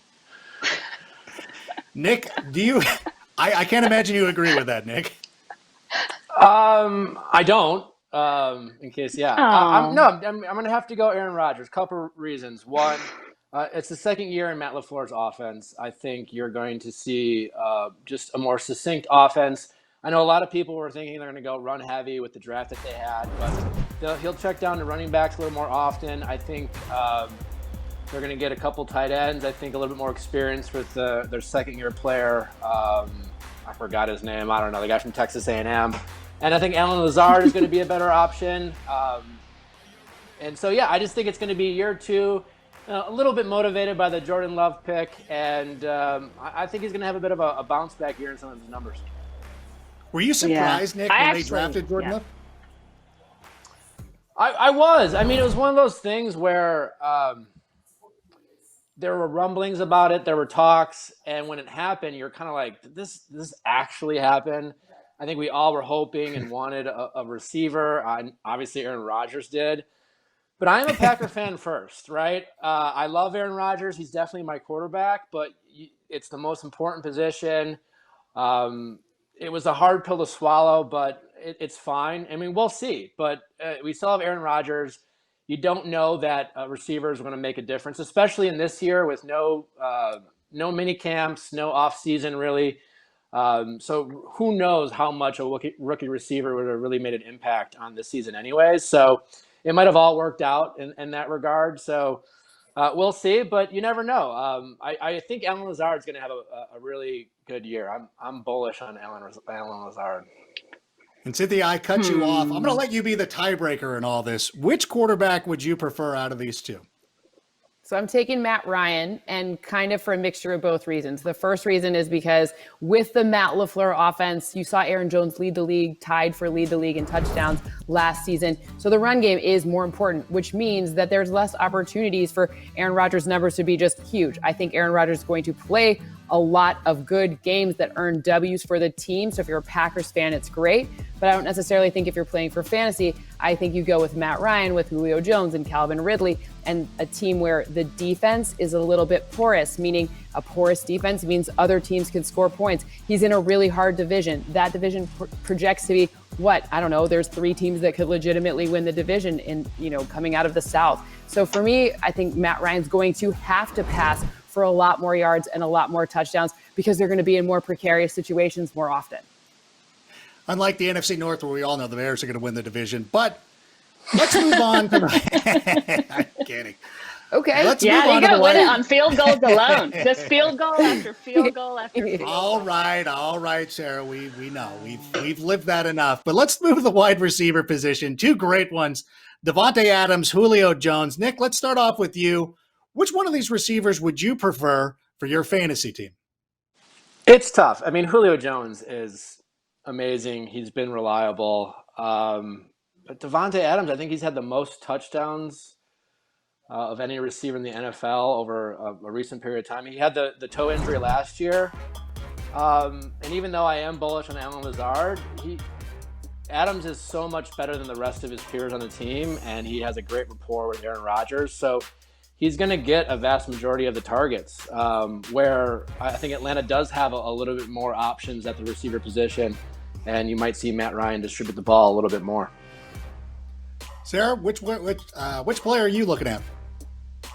Well, obviously, I stand Julio nonstop, even though he went to Alabama, which is like the worst, because I went to Georgia, so I always have to say it. But Julio is just so giant, and he's so big, and he's always double covered. And we thought last year that Calvin Ridley was going to get the ball so much more, but Julio still got the ball all the time. And I think this year, the reason Julio only had, I think, 8 touchdowns last year was because Matt Ryan kept getting sacked. I mean, he was sacked like a record number of times last year. So they've tried to fix that on the offensive line. I think he's going to be able to get rid of the ball faster.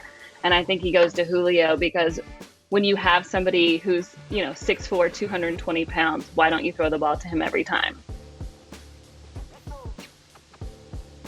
Cynthia, break the tie here. What was that? Okay, so the first time I went Matt Ryan, this time I'm actually going Davante Adams, but because of kind of what they said before. Sarah said she's a Georgia Bulldog, and because of a Georgia Bulldog, I think that takes away a few of the targets. I think he gets some of those passes that maybe would have gone to Julio Jones otherwise, where Davante Adams, maybe Allen Lazard, it is his breakout. Maybe that's happening, but you still got Davante Adams in the red zone. And the stat you were looking for was he had 11 touchdowns for consecutive seasons, 3 or 4 seasons. That's something like that. Something crazy like that. Yeah. Meaning he is the red zone focus, right? So because he's a red zone focus, that just gives a little bit of an edge. And it is the tiniest bit of difference because I have Julio is 3 and Davante Adams is 2. So it's not that big of a difference. Yeah. Yeah, I agree with that as well. I think Davante Adams, I hate to say this, but yeah, he's my number 2 receiver going into the year. I would also favor Not him. Allen Robinson? Not Allen Robinson? Listen, Allen Robinson is great. And I think that he is a top 10 fantasy receiver. And everybody says I'm a homer when I make that pick. I don't care, but everybody knows that by now. We need to move on. I just want to point out, Allen Robinson's greatest mistake in his career was not signing with the Packers when he had a chance to. And I think he would have really flourished with the Packers had he just decided to go north. Just want to point that out. He's still flourishing. No one wants to live in Wisconsin. I'm from Michigan, that's fair. And I'm a Lions fan. It's all bad. Yeah. Oh, we all have our crosses to bear, I guess. I'm sorry, Cynthia. At least, that's the thing about the Bears is at least we're not Lions fans. That's the one thing that we always tell ourselves.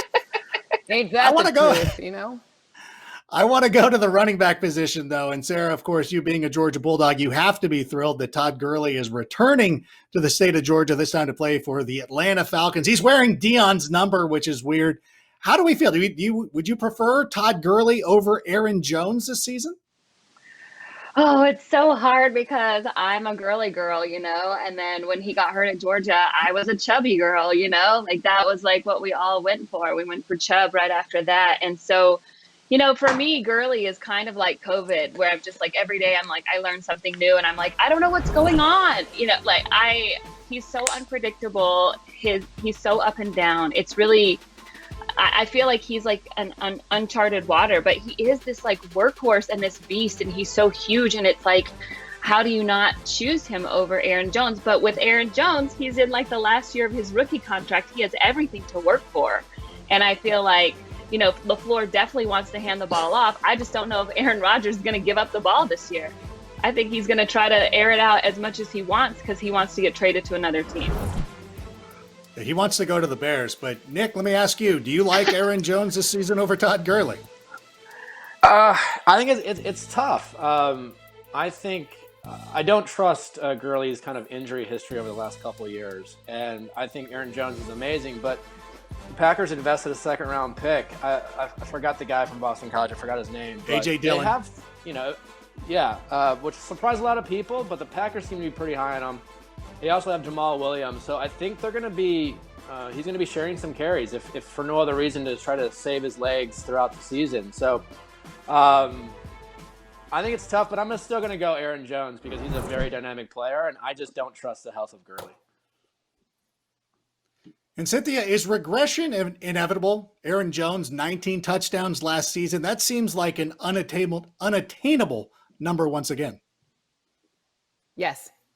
I mean, 19 is ridiculous. to forecast 19, like a lot of things have to happen for 19 to happen. That's a monstrous number. Usually touchdown leaders for a season, it's like 12, 13, 14 maybe. So it's an outlier. And there were two of them that had it last year with him and Derrick Henry. But I think both of them, as far as when you're looking at Aaron Jones, like I think both of you are completely right. Todd Gurley, there's a big question mark there. So it's going to be boom or bust, right? Like you could get really lucky and have taken him in a good spot and gotten good value or not, right? But Aaron Jones, I think, don't overvalue those 19 touchdowns. Look at things like, what he did inside the tackles, which was good. What he did outside the tackles, which was better. And then also remember that Brian Bulaga is now out here in Los Angeles. He's a Charger. So there's going to be some changes along those O-lines. So maybe 19, not so attainable. Yeah, and anytime we can drag the Packers or anything like that. And I think Nick makes a great point with A.J. Dillon. They thought enough of him to bring him in and, draft him in the second round when normally, it was weird to watch the Packers operate in the draft where you're like, you drafted your quarterback of the future and your running back of the future, and you didn't apparently want to win this year. I'm sorry about that, Nick. Not really. Yeah, it was a weird draft. Yeah. I can understand how people would be a little bit upset. Sarah, let me ask you, though. Austin Hooper is out of the mix now. He's gone. He's now a member of the Cleveland Browns. What do we think about Hayden Hurst this season? Adam, I'm so excited about Hayden Hurst because I feel like, first of all, he was a first-round draft pick for Baltimore, and he was not able to stand out because they had so many tight ends up there. I think now he can make an impact on our team and be like a real leader on the field. I think, he's tall, he can block. I think he's going to be such a big key to this offense. So I expect him to, because Julio's always double covered and now Calvin Ridley is obviously a big threat. I think he's going to be this breakout star this year. And Nick, I will give you an opportunity to make fun of the Chicago Bears. How much am I going to hate having Jimmy Graham as a member of the Bears this year? It's just get ready for a lot of catch and falling down. He likes to do that.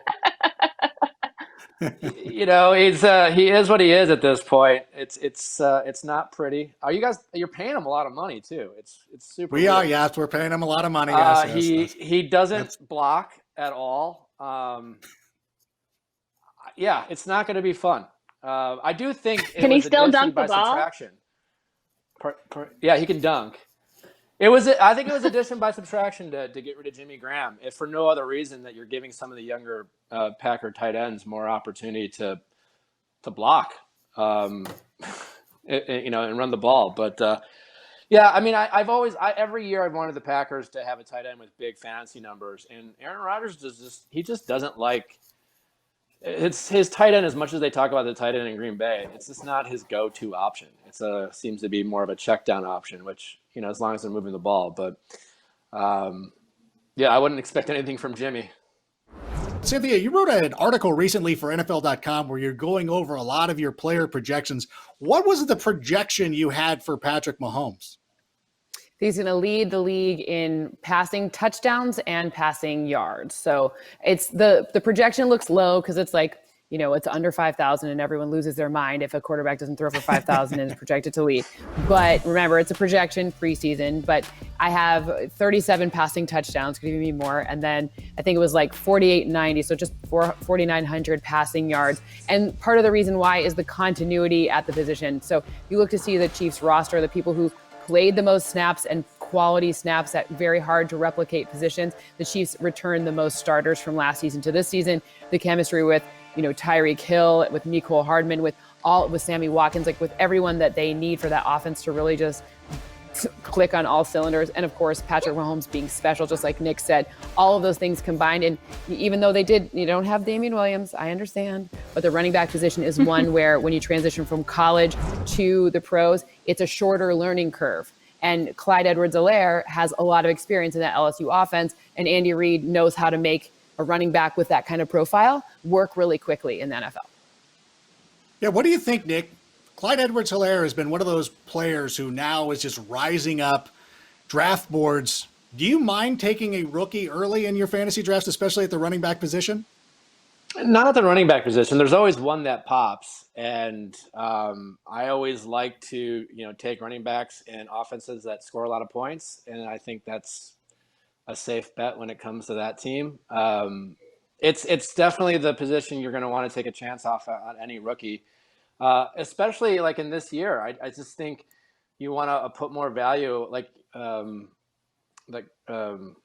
the Chiefs. Again, the returning starters. The Green Bay has a lot of returning starters. I mean, teams that aren't relying on new pieces, new additions. There's just no training camp, no mini camp. So I think you really have to account for the teams that haven't had a lot of movement. And I think, yeah.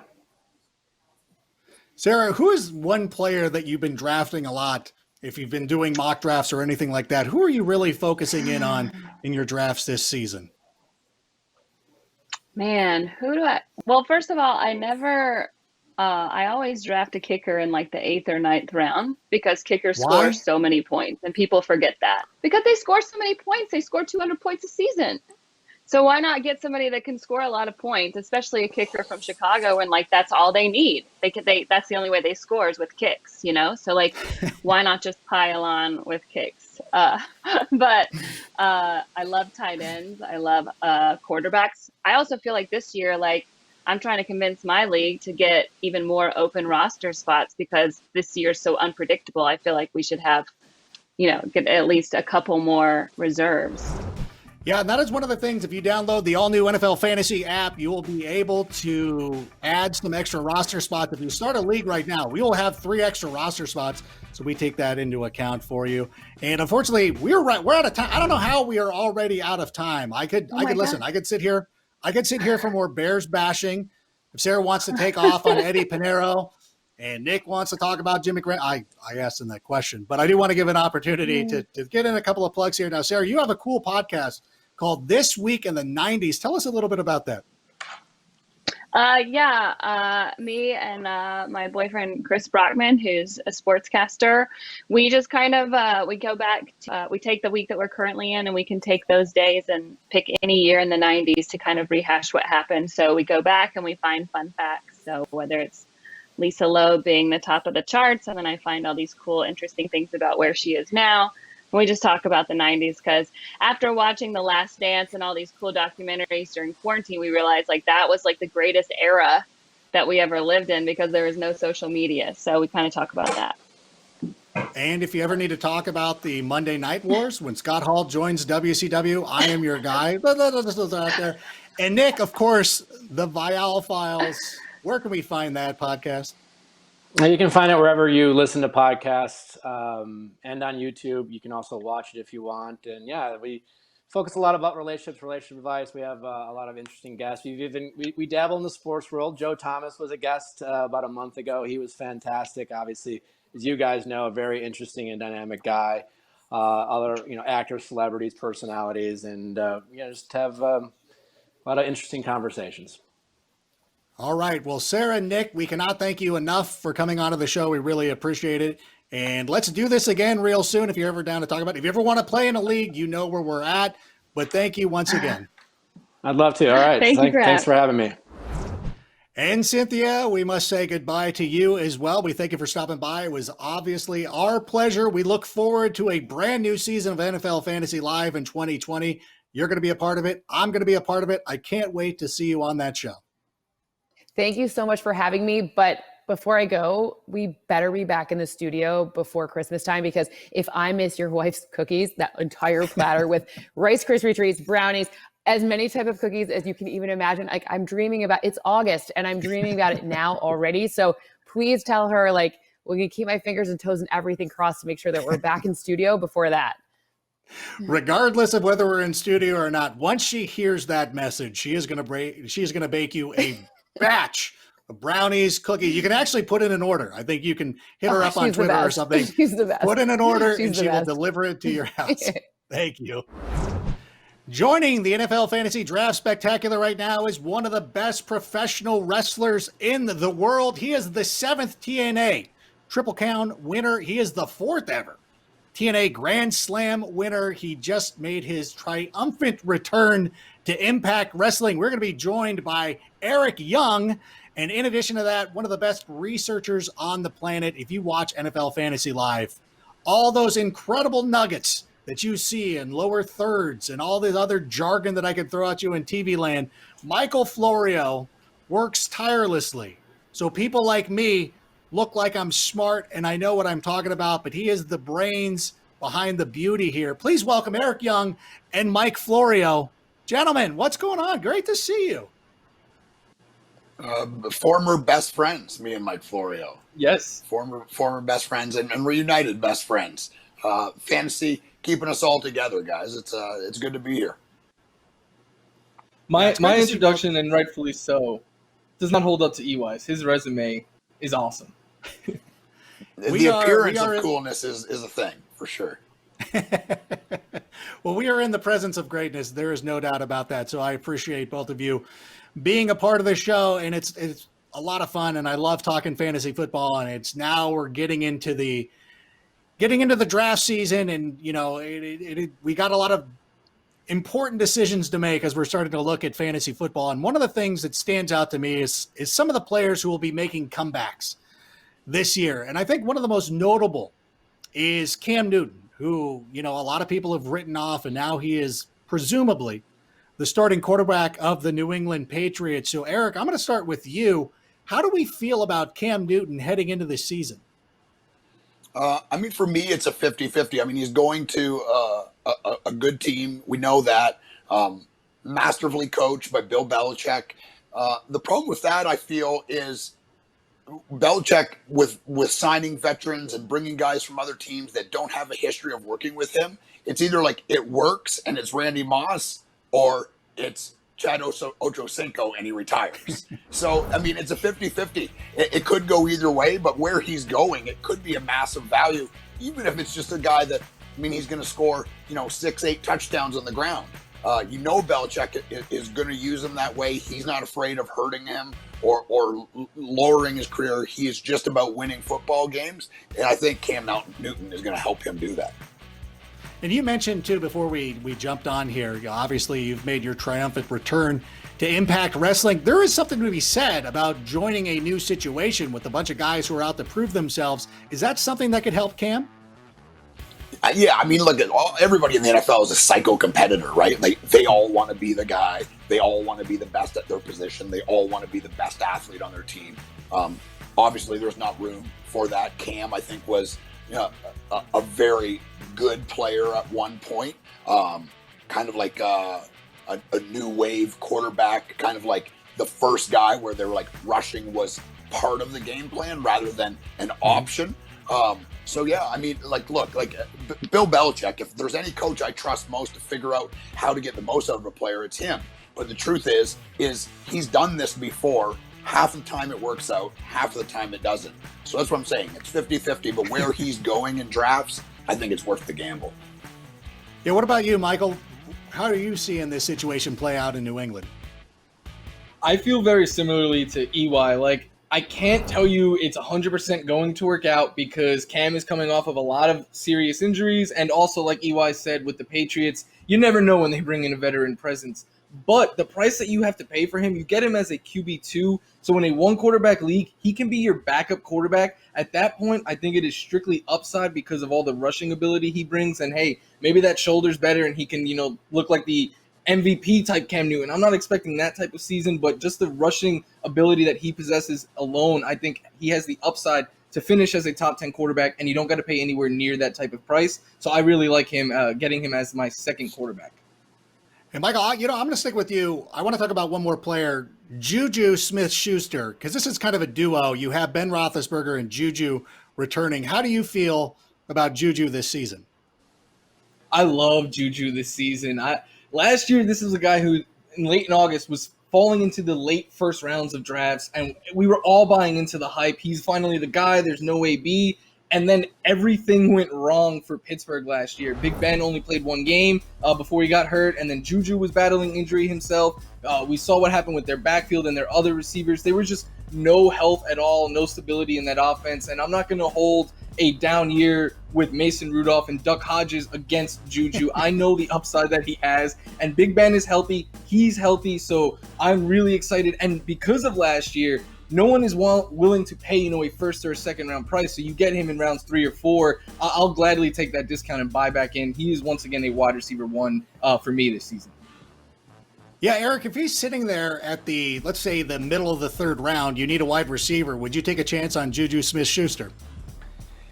Yeah, I would feel it would depend. I think if I have another receiver already as my one, then I feel like in the 3rd round, maybe I double up, and I feel he will bounce back. I always thought that he was being too highly drafted for the kind of receiver that he is, the kind of body type that he has. I don't think he has the physical ability in the NFL nowadays to be a full number 1.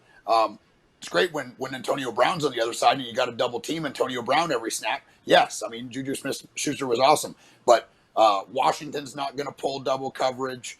They don't have anyone else that's going to demand the kind of respect that Antonio Brown commanded. So Juju will bounce back, but I don't think he's going to be what people thought he was going to be last year. I never thought that. I didn't have him on any of my teams, and I look smart because of it.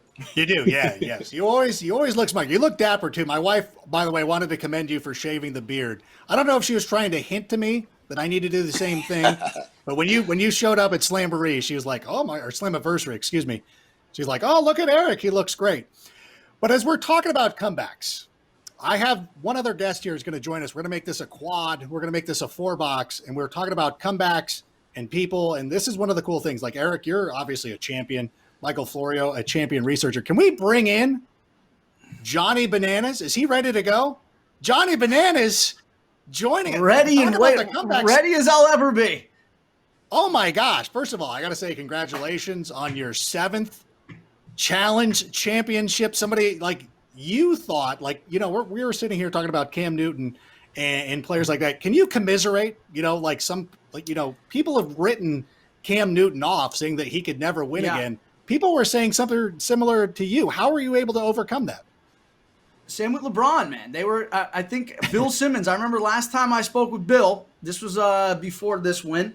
He was saying, he goes, you know what, LeBron James and Johnny Bananas, they've hit their peak, and now they're in the now they're in the twilight. They're on the other side of the hill. But how did I do it, man? I mean, it was determination.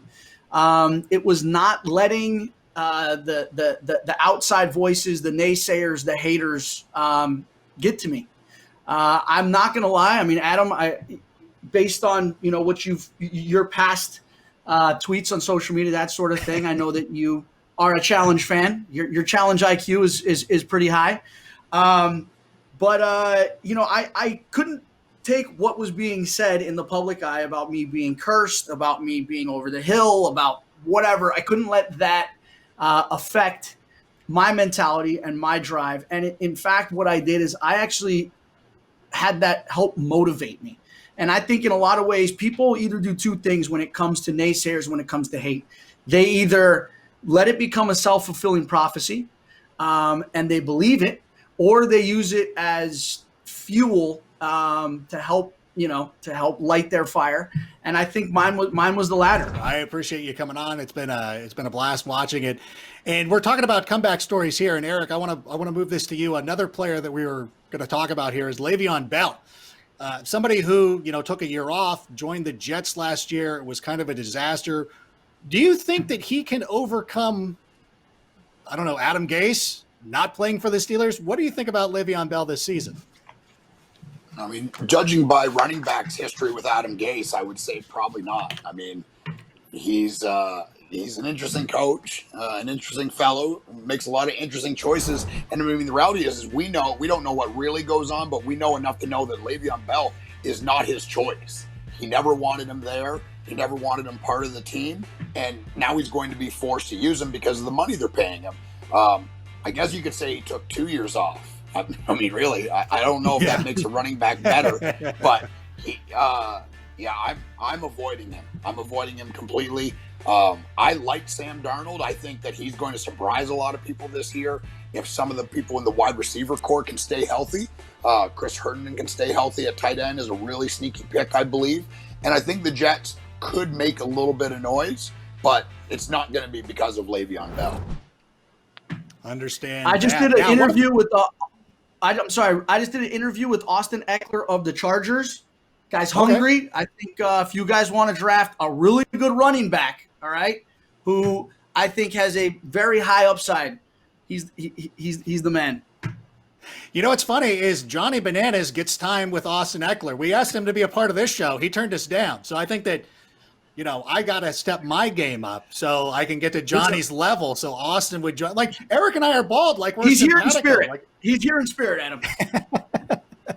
What about Austin Eckler? Mike, let me throw that question to you. I know Melvin Gordon's gone. They're going to give a full workload to Austin Eckler. Is he somebody that you're targeting in your drafts?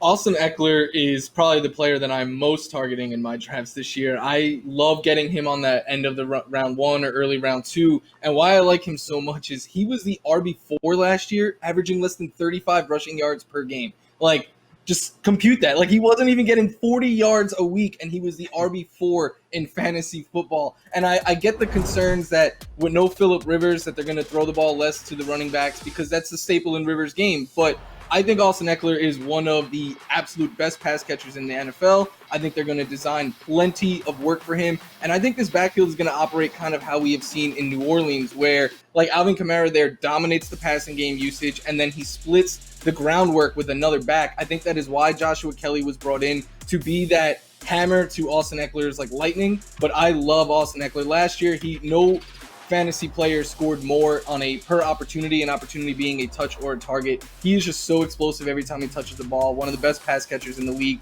I love Austin Eckler, and I think he has league-winning upside this year. Kid grew up on a ranch.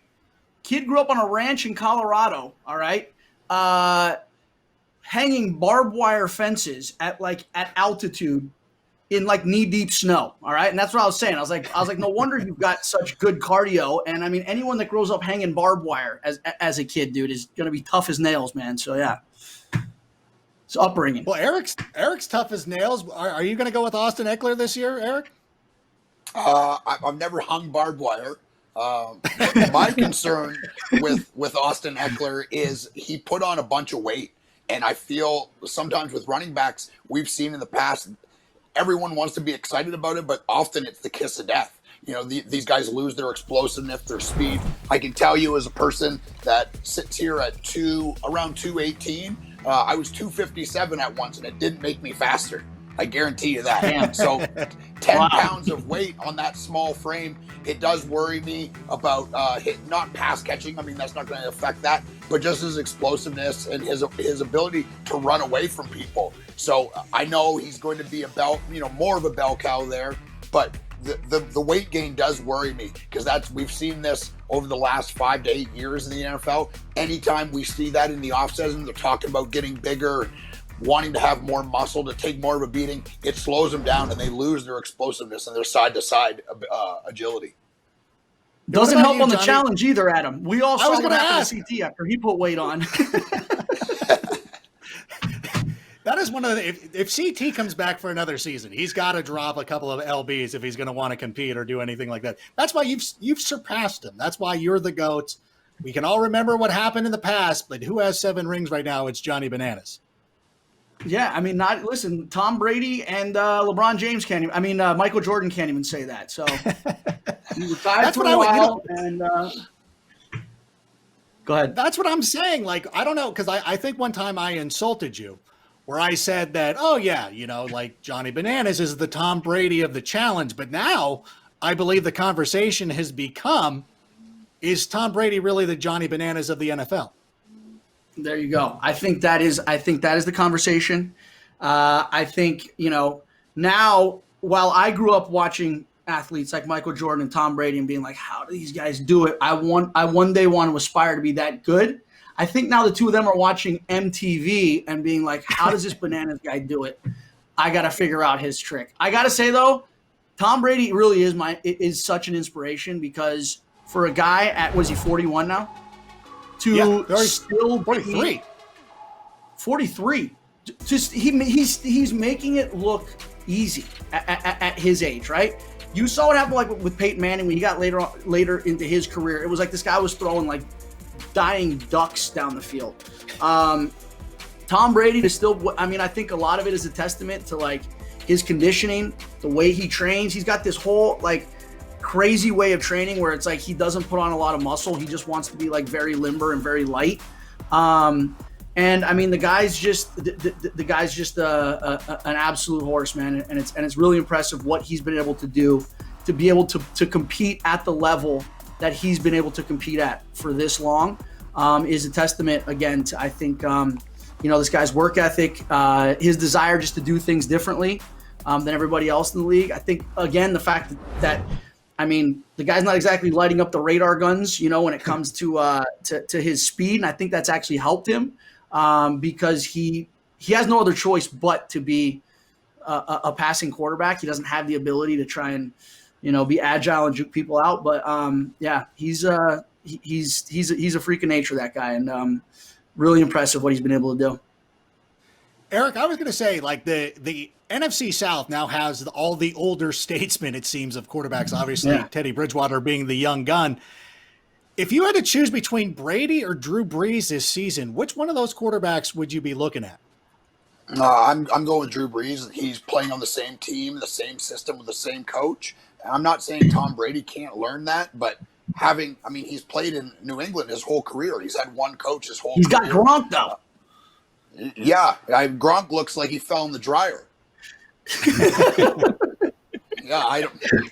gave wrestling a try, and that didn't work out well, so he went back to the NFL. Think about that for a second. Let that compute in your brain. If I'm picking Drew Brees.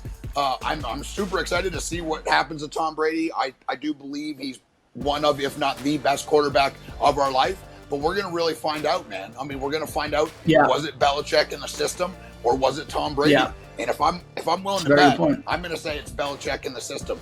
Tom Brady is, by NFL standards, a horrible athlete, and he's 43 years old. And I can tell you, as someone that's 40, I am certainly not a better athlete than when I was 25.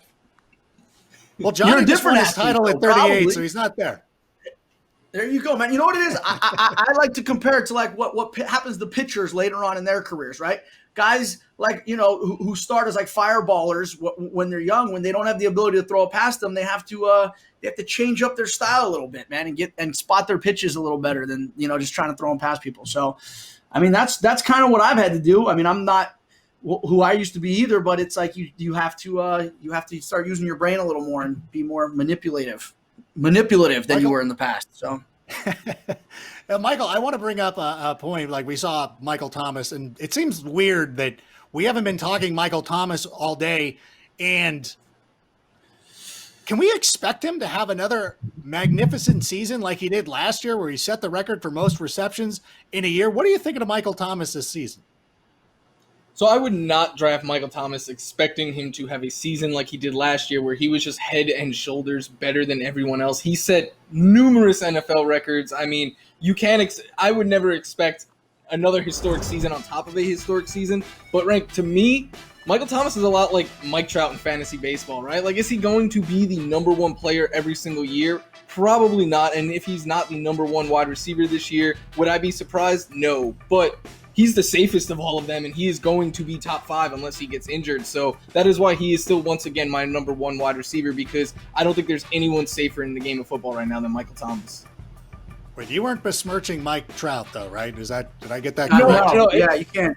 In a good way. He's never going to have an off season. He's so great that you just take him every year. Even if he's not going to be the best, you know he's going to be very, very close to being the best. I do want to talk, Eric, draft philosophy this year. I want to touch on this. When we're looking at drafts, I've noticed that a lot of people are looking at 2 running backs early when it was, people were mixing in wide receivers. What is your strategy moving forward? This has been flip-flopping back and forth, right? Like, it was like all running back forever. It was like you just take running back, and you just do that until there's basically no starting running backs left. And then it was like, oh no, wide receivers are producing. Teams are going more 3 and 4 wide more often. It's a passing league now. Running backs are unreliable. And then now we're back in the running back thing. To me, I never have like a set strategy where I'm like, okay, I'm picking a running back, and then I'm picking a wide receiver, and then I'm taking another wide receiver. I let the draft come to me. Because, I mean, this, like, you could do 10,000 mock drafts, and you get in your draft and someone picks Billy Volek in the second round. You're like, what in the hell now? Like, what do I do now? So it's, I want to play in a league where Billy Volek is selected in the second round. Same. Yeah. I mean, the reality is having a strategy is setting yourself up for pain. So don't do it. Just let it come to you. Have your rankings, have your players all in front of you. Know like your tiers and who is ahead of who. And if it comes down to 2 guys, you don't take up the whole time deciding because you don't want to be that guy. We got one more surprise too. We have another pop in. This was a video message left to us. Let's roll that right now. What's up, Adam? It's DJ. Look, I need the inside scoop. What are some sleepers that I should go with this year? Okay, I'm reeling right now. I've got one of my favorite wrestlers of all time. I've got Johnny Bananas. Everybody knows wrestling and the challenge are my 2 things. I got Mike Florio, my ace, I'm overwhelmed. Mike, I'm going to have to ask you, can you give us a couple of sleepers? Because DJ Chark just dropped in. Who are some sleepers we should be looking at, Mike? Google's sleepers for this season. One of my favorite, and he goes a little bit early. Maybe in some leagues he's not considered a sleeper, but I really like Marquise Brown this year. And you can get him in round 6 or later. And in a 10-team league, often I think you can get him as a bench option. But Marquise Brown last year was never healthy. He missed the combine, he missed preseason, he missed practice most weeks. And the reason was he had a screw put in his foot, and the timeline he was supposed to have it removed week 1 of the NFL season. He chose to play through it. He said he did not have his full burst, his full speed. He said his foot was mangled as the season went on, and he still at times flashed wide receiver 1 upside. I mean, we remember what he did in week 1. He ran 8 routes total, still had almost 150 yards and 2 touchdowns. He's that explosive, and you're not going to be able to double team him at all because you have to worry about Lamar Jackson running, you have to worry about Mark Ingram and Dobbins running, and you have to worry about Mark Andrews over the middle. So I really, really like Marquise Brown there. Another running back that I like is Kareem Hunt this year, and the reason why I like Kareem Hunt so much is because, again, going round 6 or later in most drafts, and I think everyone's excited for Nick Chubb, and he's going in the second round. But I think a lot of people are forgetting how that backfield looked once Kareem Hunt returned last year. 11-plus fantasy points he scored in 6 of his 8 games. He was a RB2, but so was Nick Chubb once he came back. And Hunt is clearly the better pass catcher of the 2. He had 44 targets in just 8 games. Nick Chubb had 49 all year. And in fact, in half as many games played, Hunt had more receptions, receiving yards, and receiving touchdowns than Chubb. He was more effective inside the 10-yard line than Chubb. This is a team that is being built to run the ball heavily, and everyone's getting excited for Chubb. But if anything happens to Chubb, I think Kareem Hunt is a top 5 running back immediately. And then one more sleeper I like is CD Lamb, just because I think you're paying for him at his floor. He was everyone's favorite rookie wide receiver coming into this draft. And then last year, you look at it, Randall Cobb, the Cowboys' third wide receiver, finished as the wide receiver 43 in PPR. You're drafting CeeDee Lamb as around wide receiver 40. So I think there's nowhere to go but up since you're paying for the floor. I love that. And I don't know if Johnny was Googling my list, because you would have found Damian Harris on it, which is now blowing up because they just signed Lamar Miller. I had Hunter Renfrow on it, and now they're going to put Henry Ruggs in the slot. So I'm going to say Daniel Jones is the guy that I would look at as a sleeper. I think that when Jason Garrett took over as the offensive coordinator for the Cowboys, Tony Romo had one of the best seasons of his career. Hey, Eric, do you have a sleeper by any chance? Yeah, the one Florio said, Marquise Brown, is one that I'm really high on, and this is definitely a homer pick as a Tennessee fan, but I still believe that Corey Davis can be a thing in the NFL. He was hurt his first year. He was banged up last year. I get A.J. Brown he came on. He's probably going to be the number one going forward, but Corey Davis has every tool imaginable for a number one wide receiver. And the reality is you have to cover A.J. Brown. He proved that last year, and that's going to leave single coverage and weak side coverage on Corey Davis. So it is a bit of a homer pick, but I believe that there is. I mean, he's being probably undrafted in most leagues. You take him in your last league, you see what happens the first couple weeks. He doesn't do anything. You drop him and move on. I love that pick for sure. I think he's got a lot of ability. We do have a tweet to come in. Let's take a look at that coming up. We can fly that in right now. How dare you? Come on. Is this going to be a thing where we're dragging my quarterback, Mitch Trubisky? Listen, it's not the greatest. Sometimes, we could have taken Deshaun Watson. We could have taken. This is bad. Johnny Manziel. Don't torture yourself like this, man. That was so mean. Well, thank you. Listen, this has been amazing. I'm sorry that we got to wrap it up right now, but I want to thank each of you for stopping by. This has been a thrill for me. I hope that perhaps we can put together a fantasy league. I know, Johnny, you're busy. They put you in a bunker in the Eastern Bloc, and you sometimes probably don't see a computer for months. But hopefully, we can get you involved in fantasy in the near future. Eric, thank you for coming in as well. And Mike, I'm going to have to start studying if I'm going to get my football IQ up anywhere near these guys, man. I'm like sitting here like, does that guy even play in the league? Yeah. Okay. Yeah. I'm going to need your guys' numbers so I can call you next time. Because it seems like you guys have I'm just closing my eyes. This is how I pick my fantasy draft team. So apparently that's not the way to go. Well, you got three guys right here who will help you out at any time. And so we appreciate, awesome. Listen, again, congratulations to you on your 7th win. We appreciate you coming in and talking a little bit about that. Eric, great to see you once again at Impact. It's great to see you on our screens. You're now a part of our Tuesday night tradition. And Mike Florio is going to be joining us on NFL Fantasy Live. And I got a little bit of an announcement to make. He doesn't know that this is happening. Michael Florio is going to be taking over a column on NFL.com this year. He's going to be taking over the sleepers column, and the only thing I have to tell you, the only request, you have to call them Adam Rank sleepers. That's the only thing. That's the only stipulation. But no, you'll be having the sleepers. No, it seems fair. But I'll lead it off with Mitch Trubisky. Oh, gosh. You know what? I'm revoking it right there. I want to thank you guys for your time. This was a lot of fun. I enjoyed the hell out of it. I hope you did too. And let's not be strangers. Let's do this again real soon.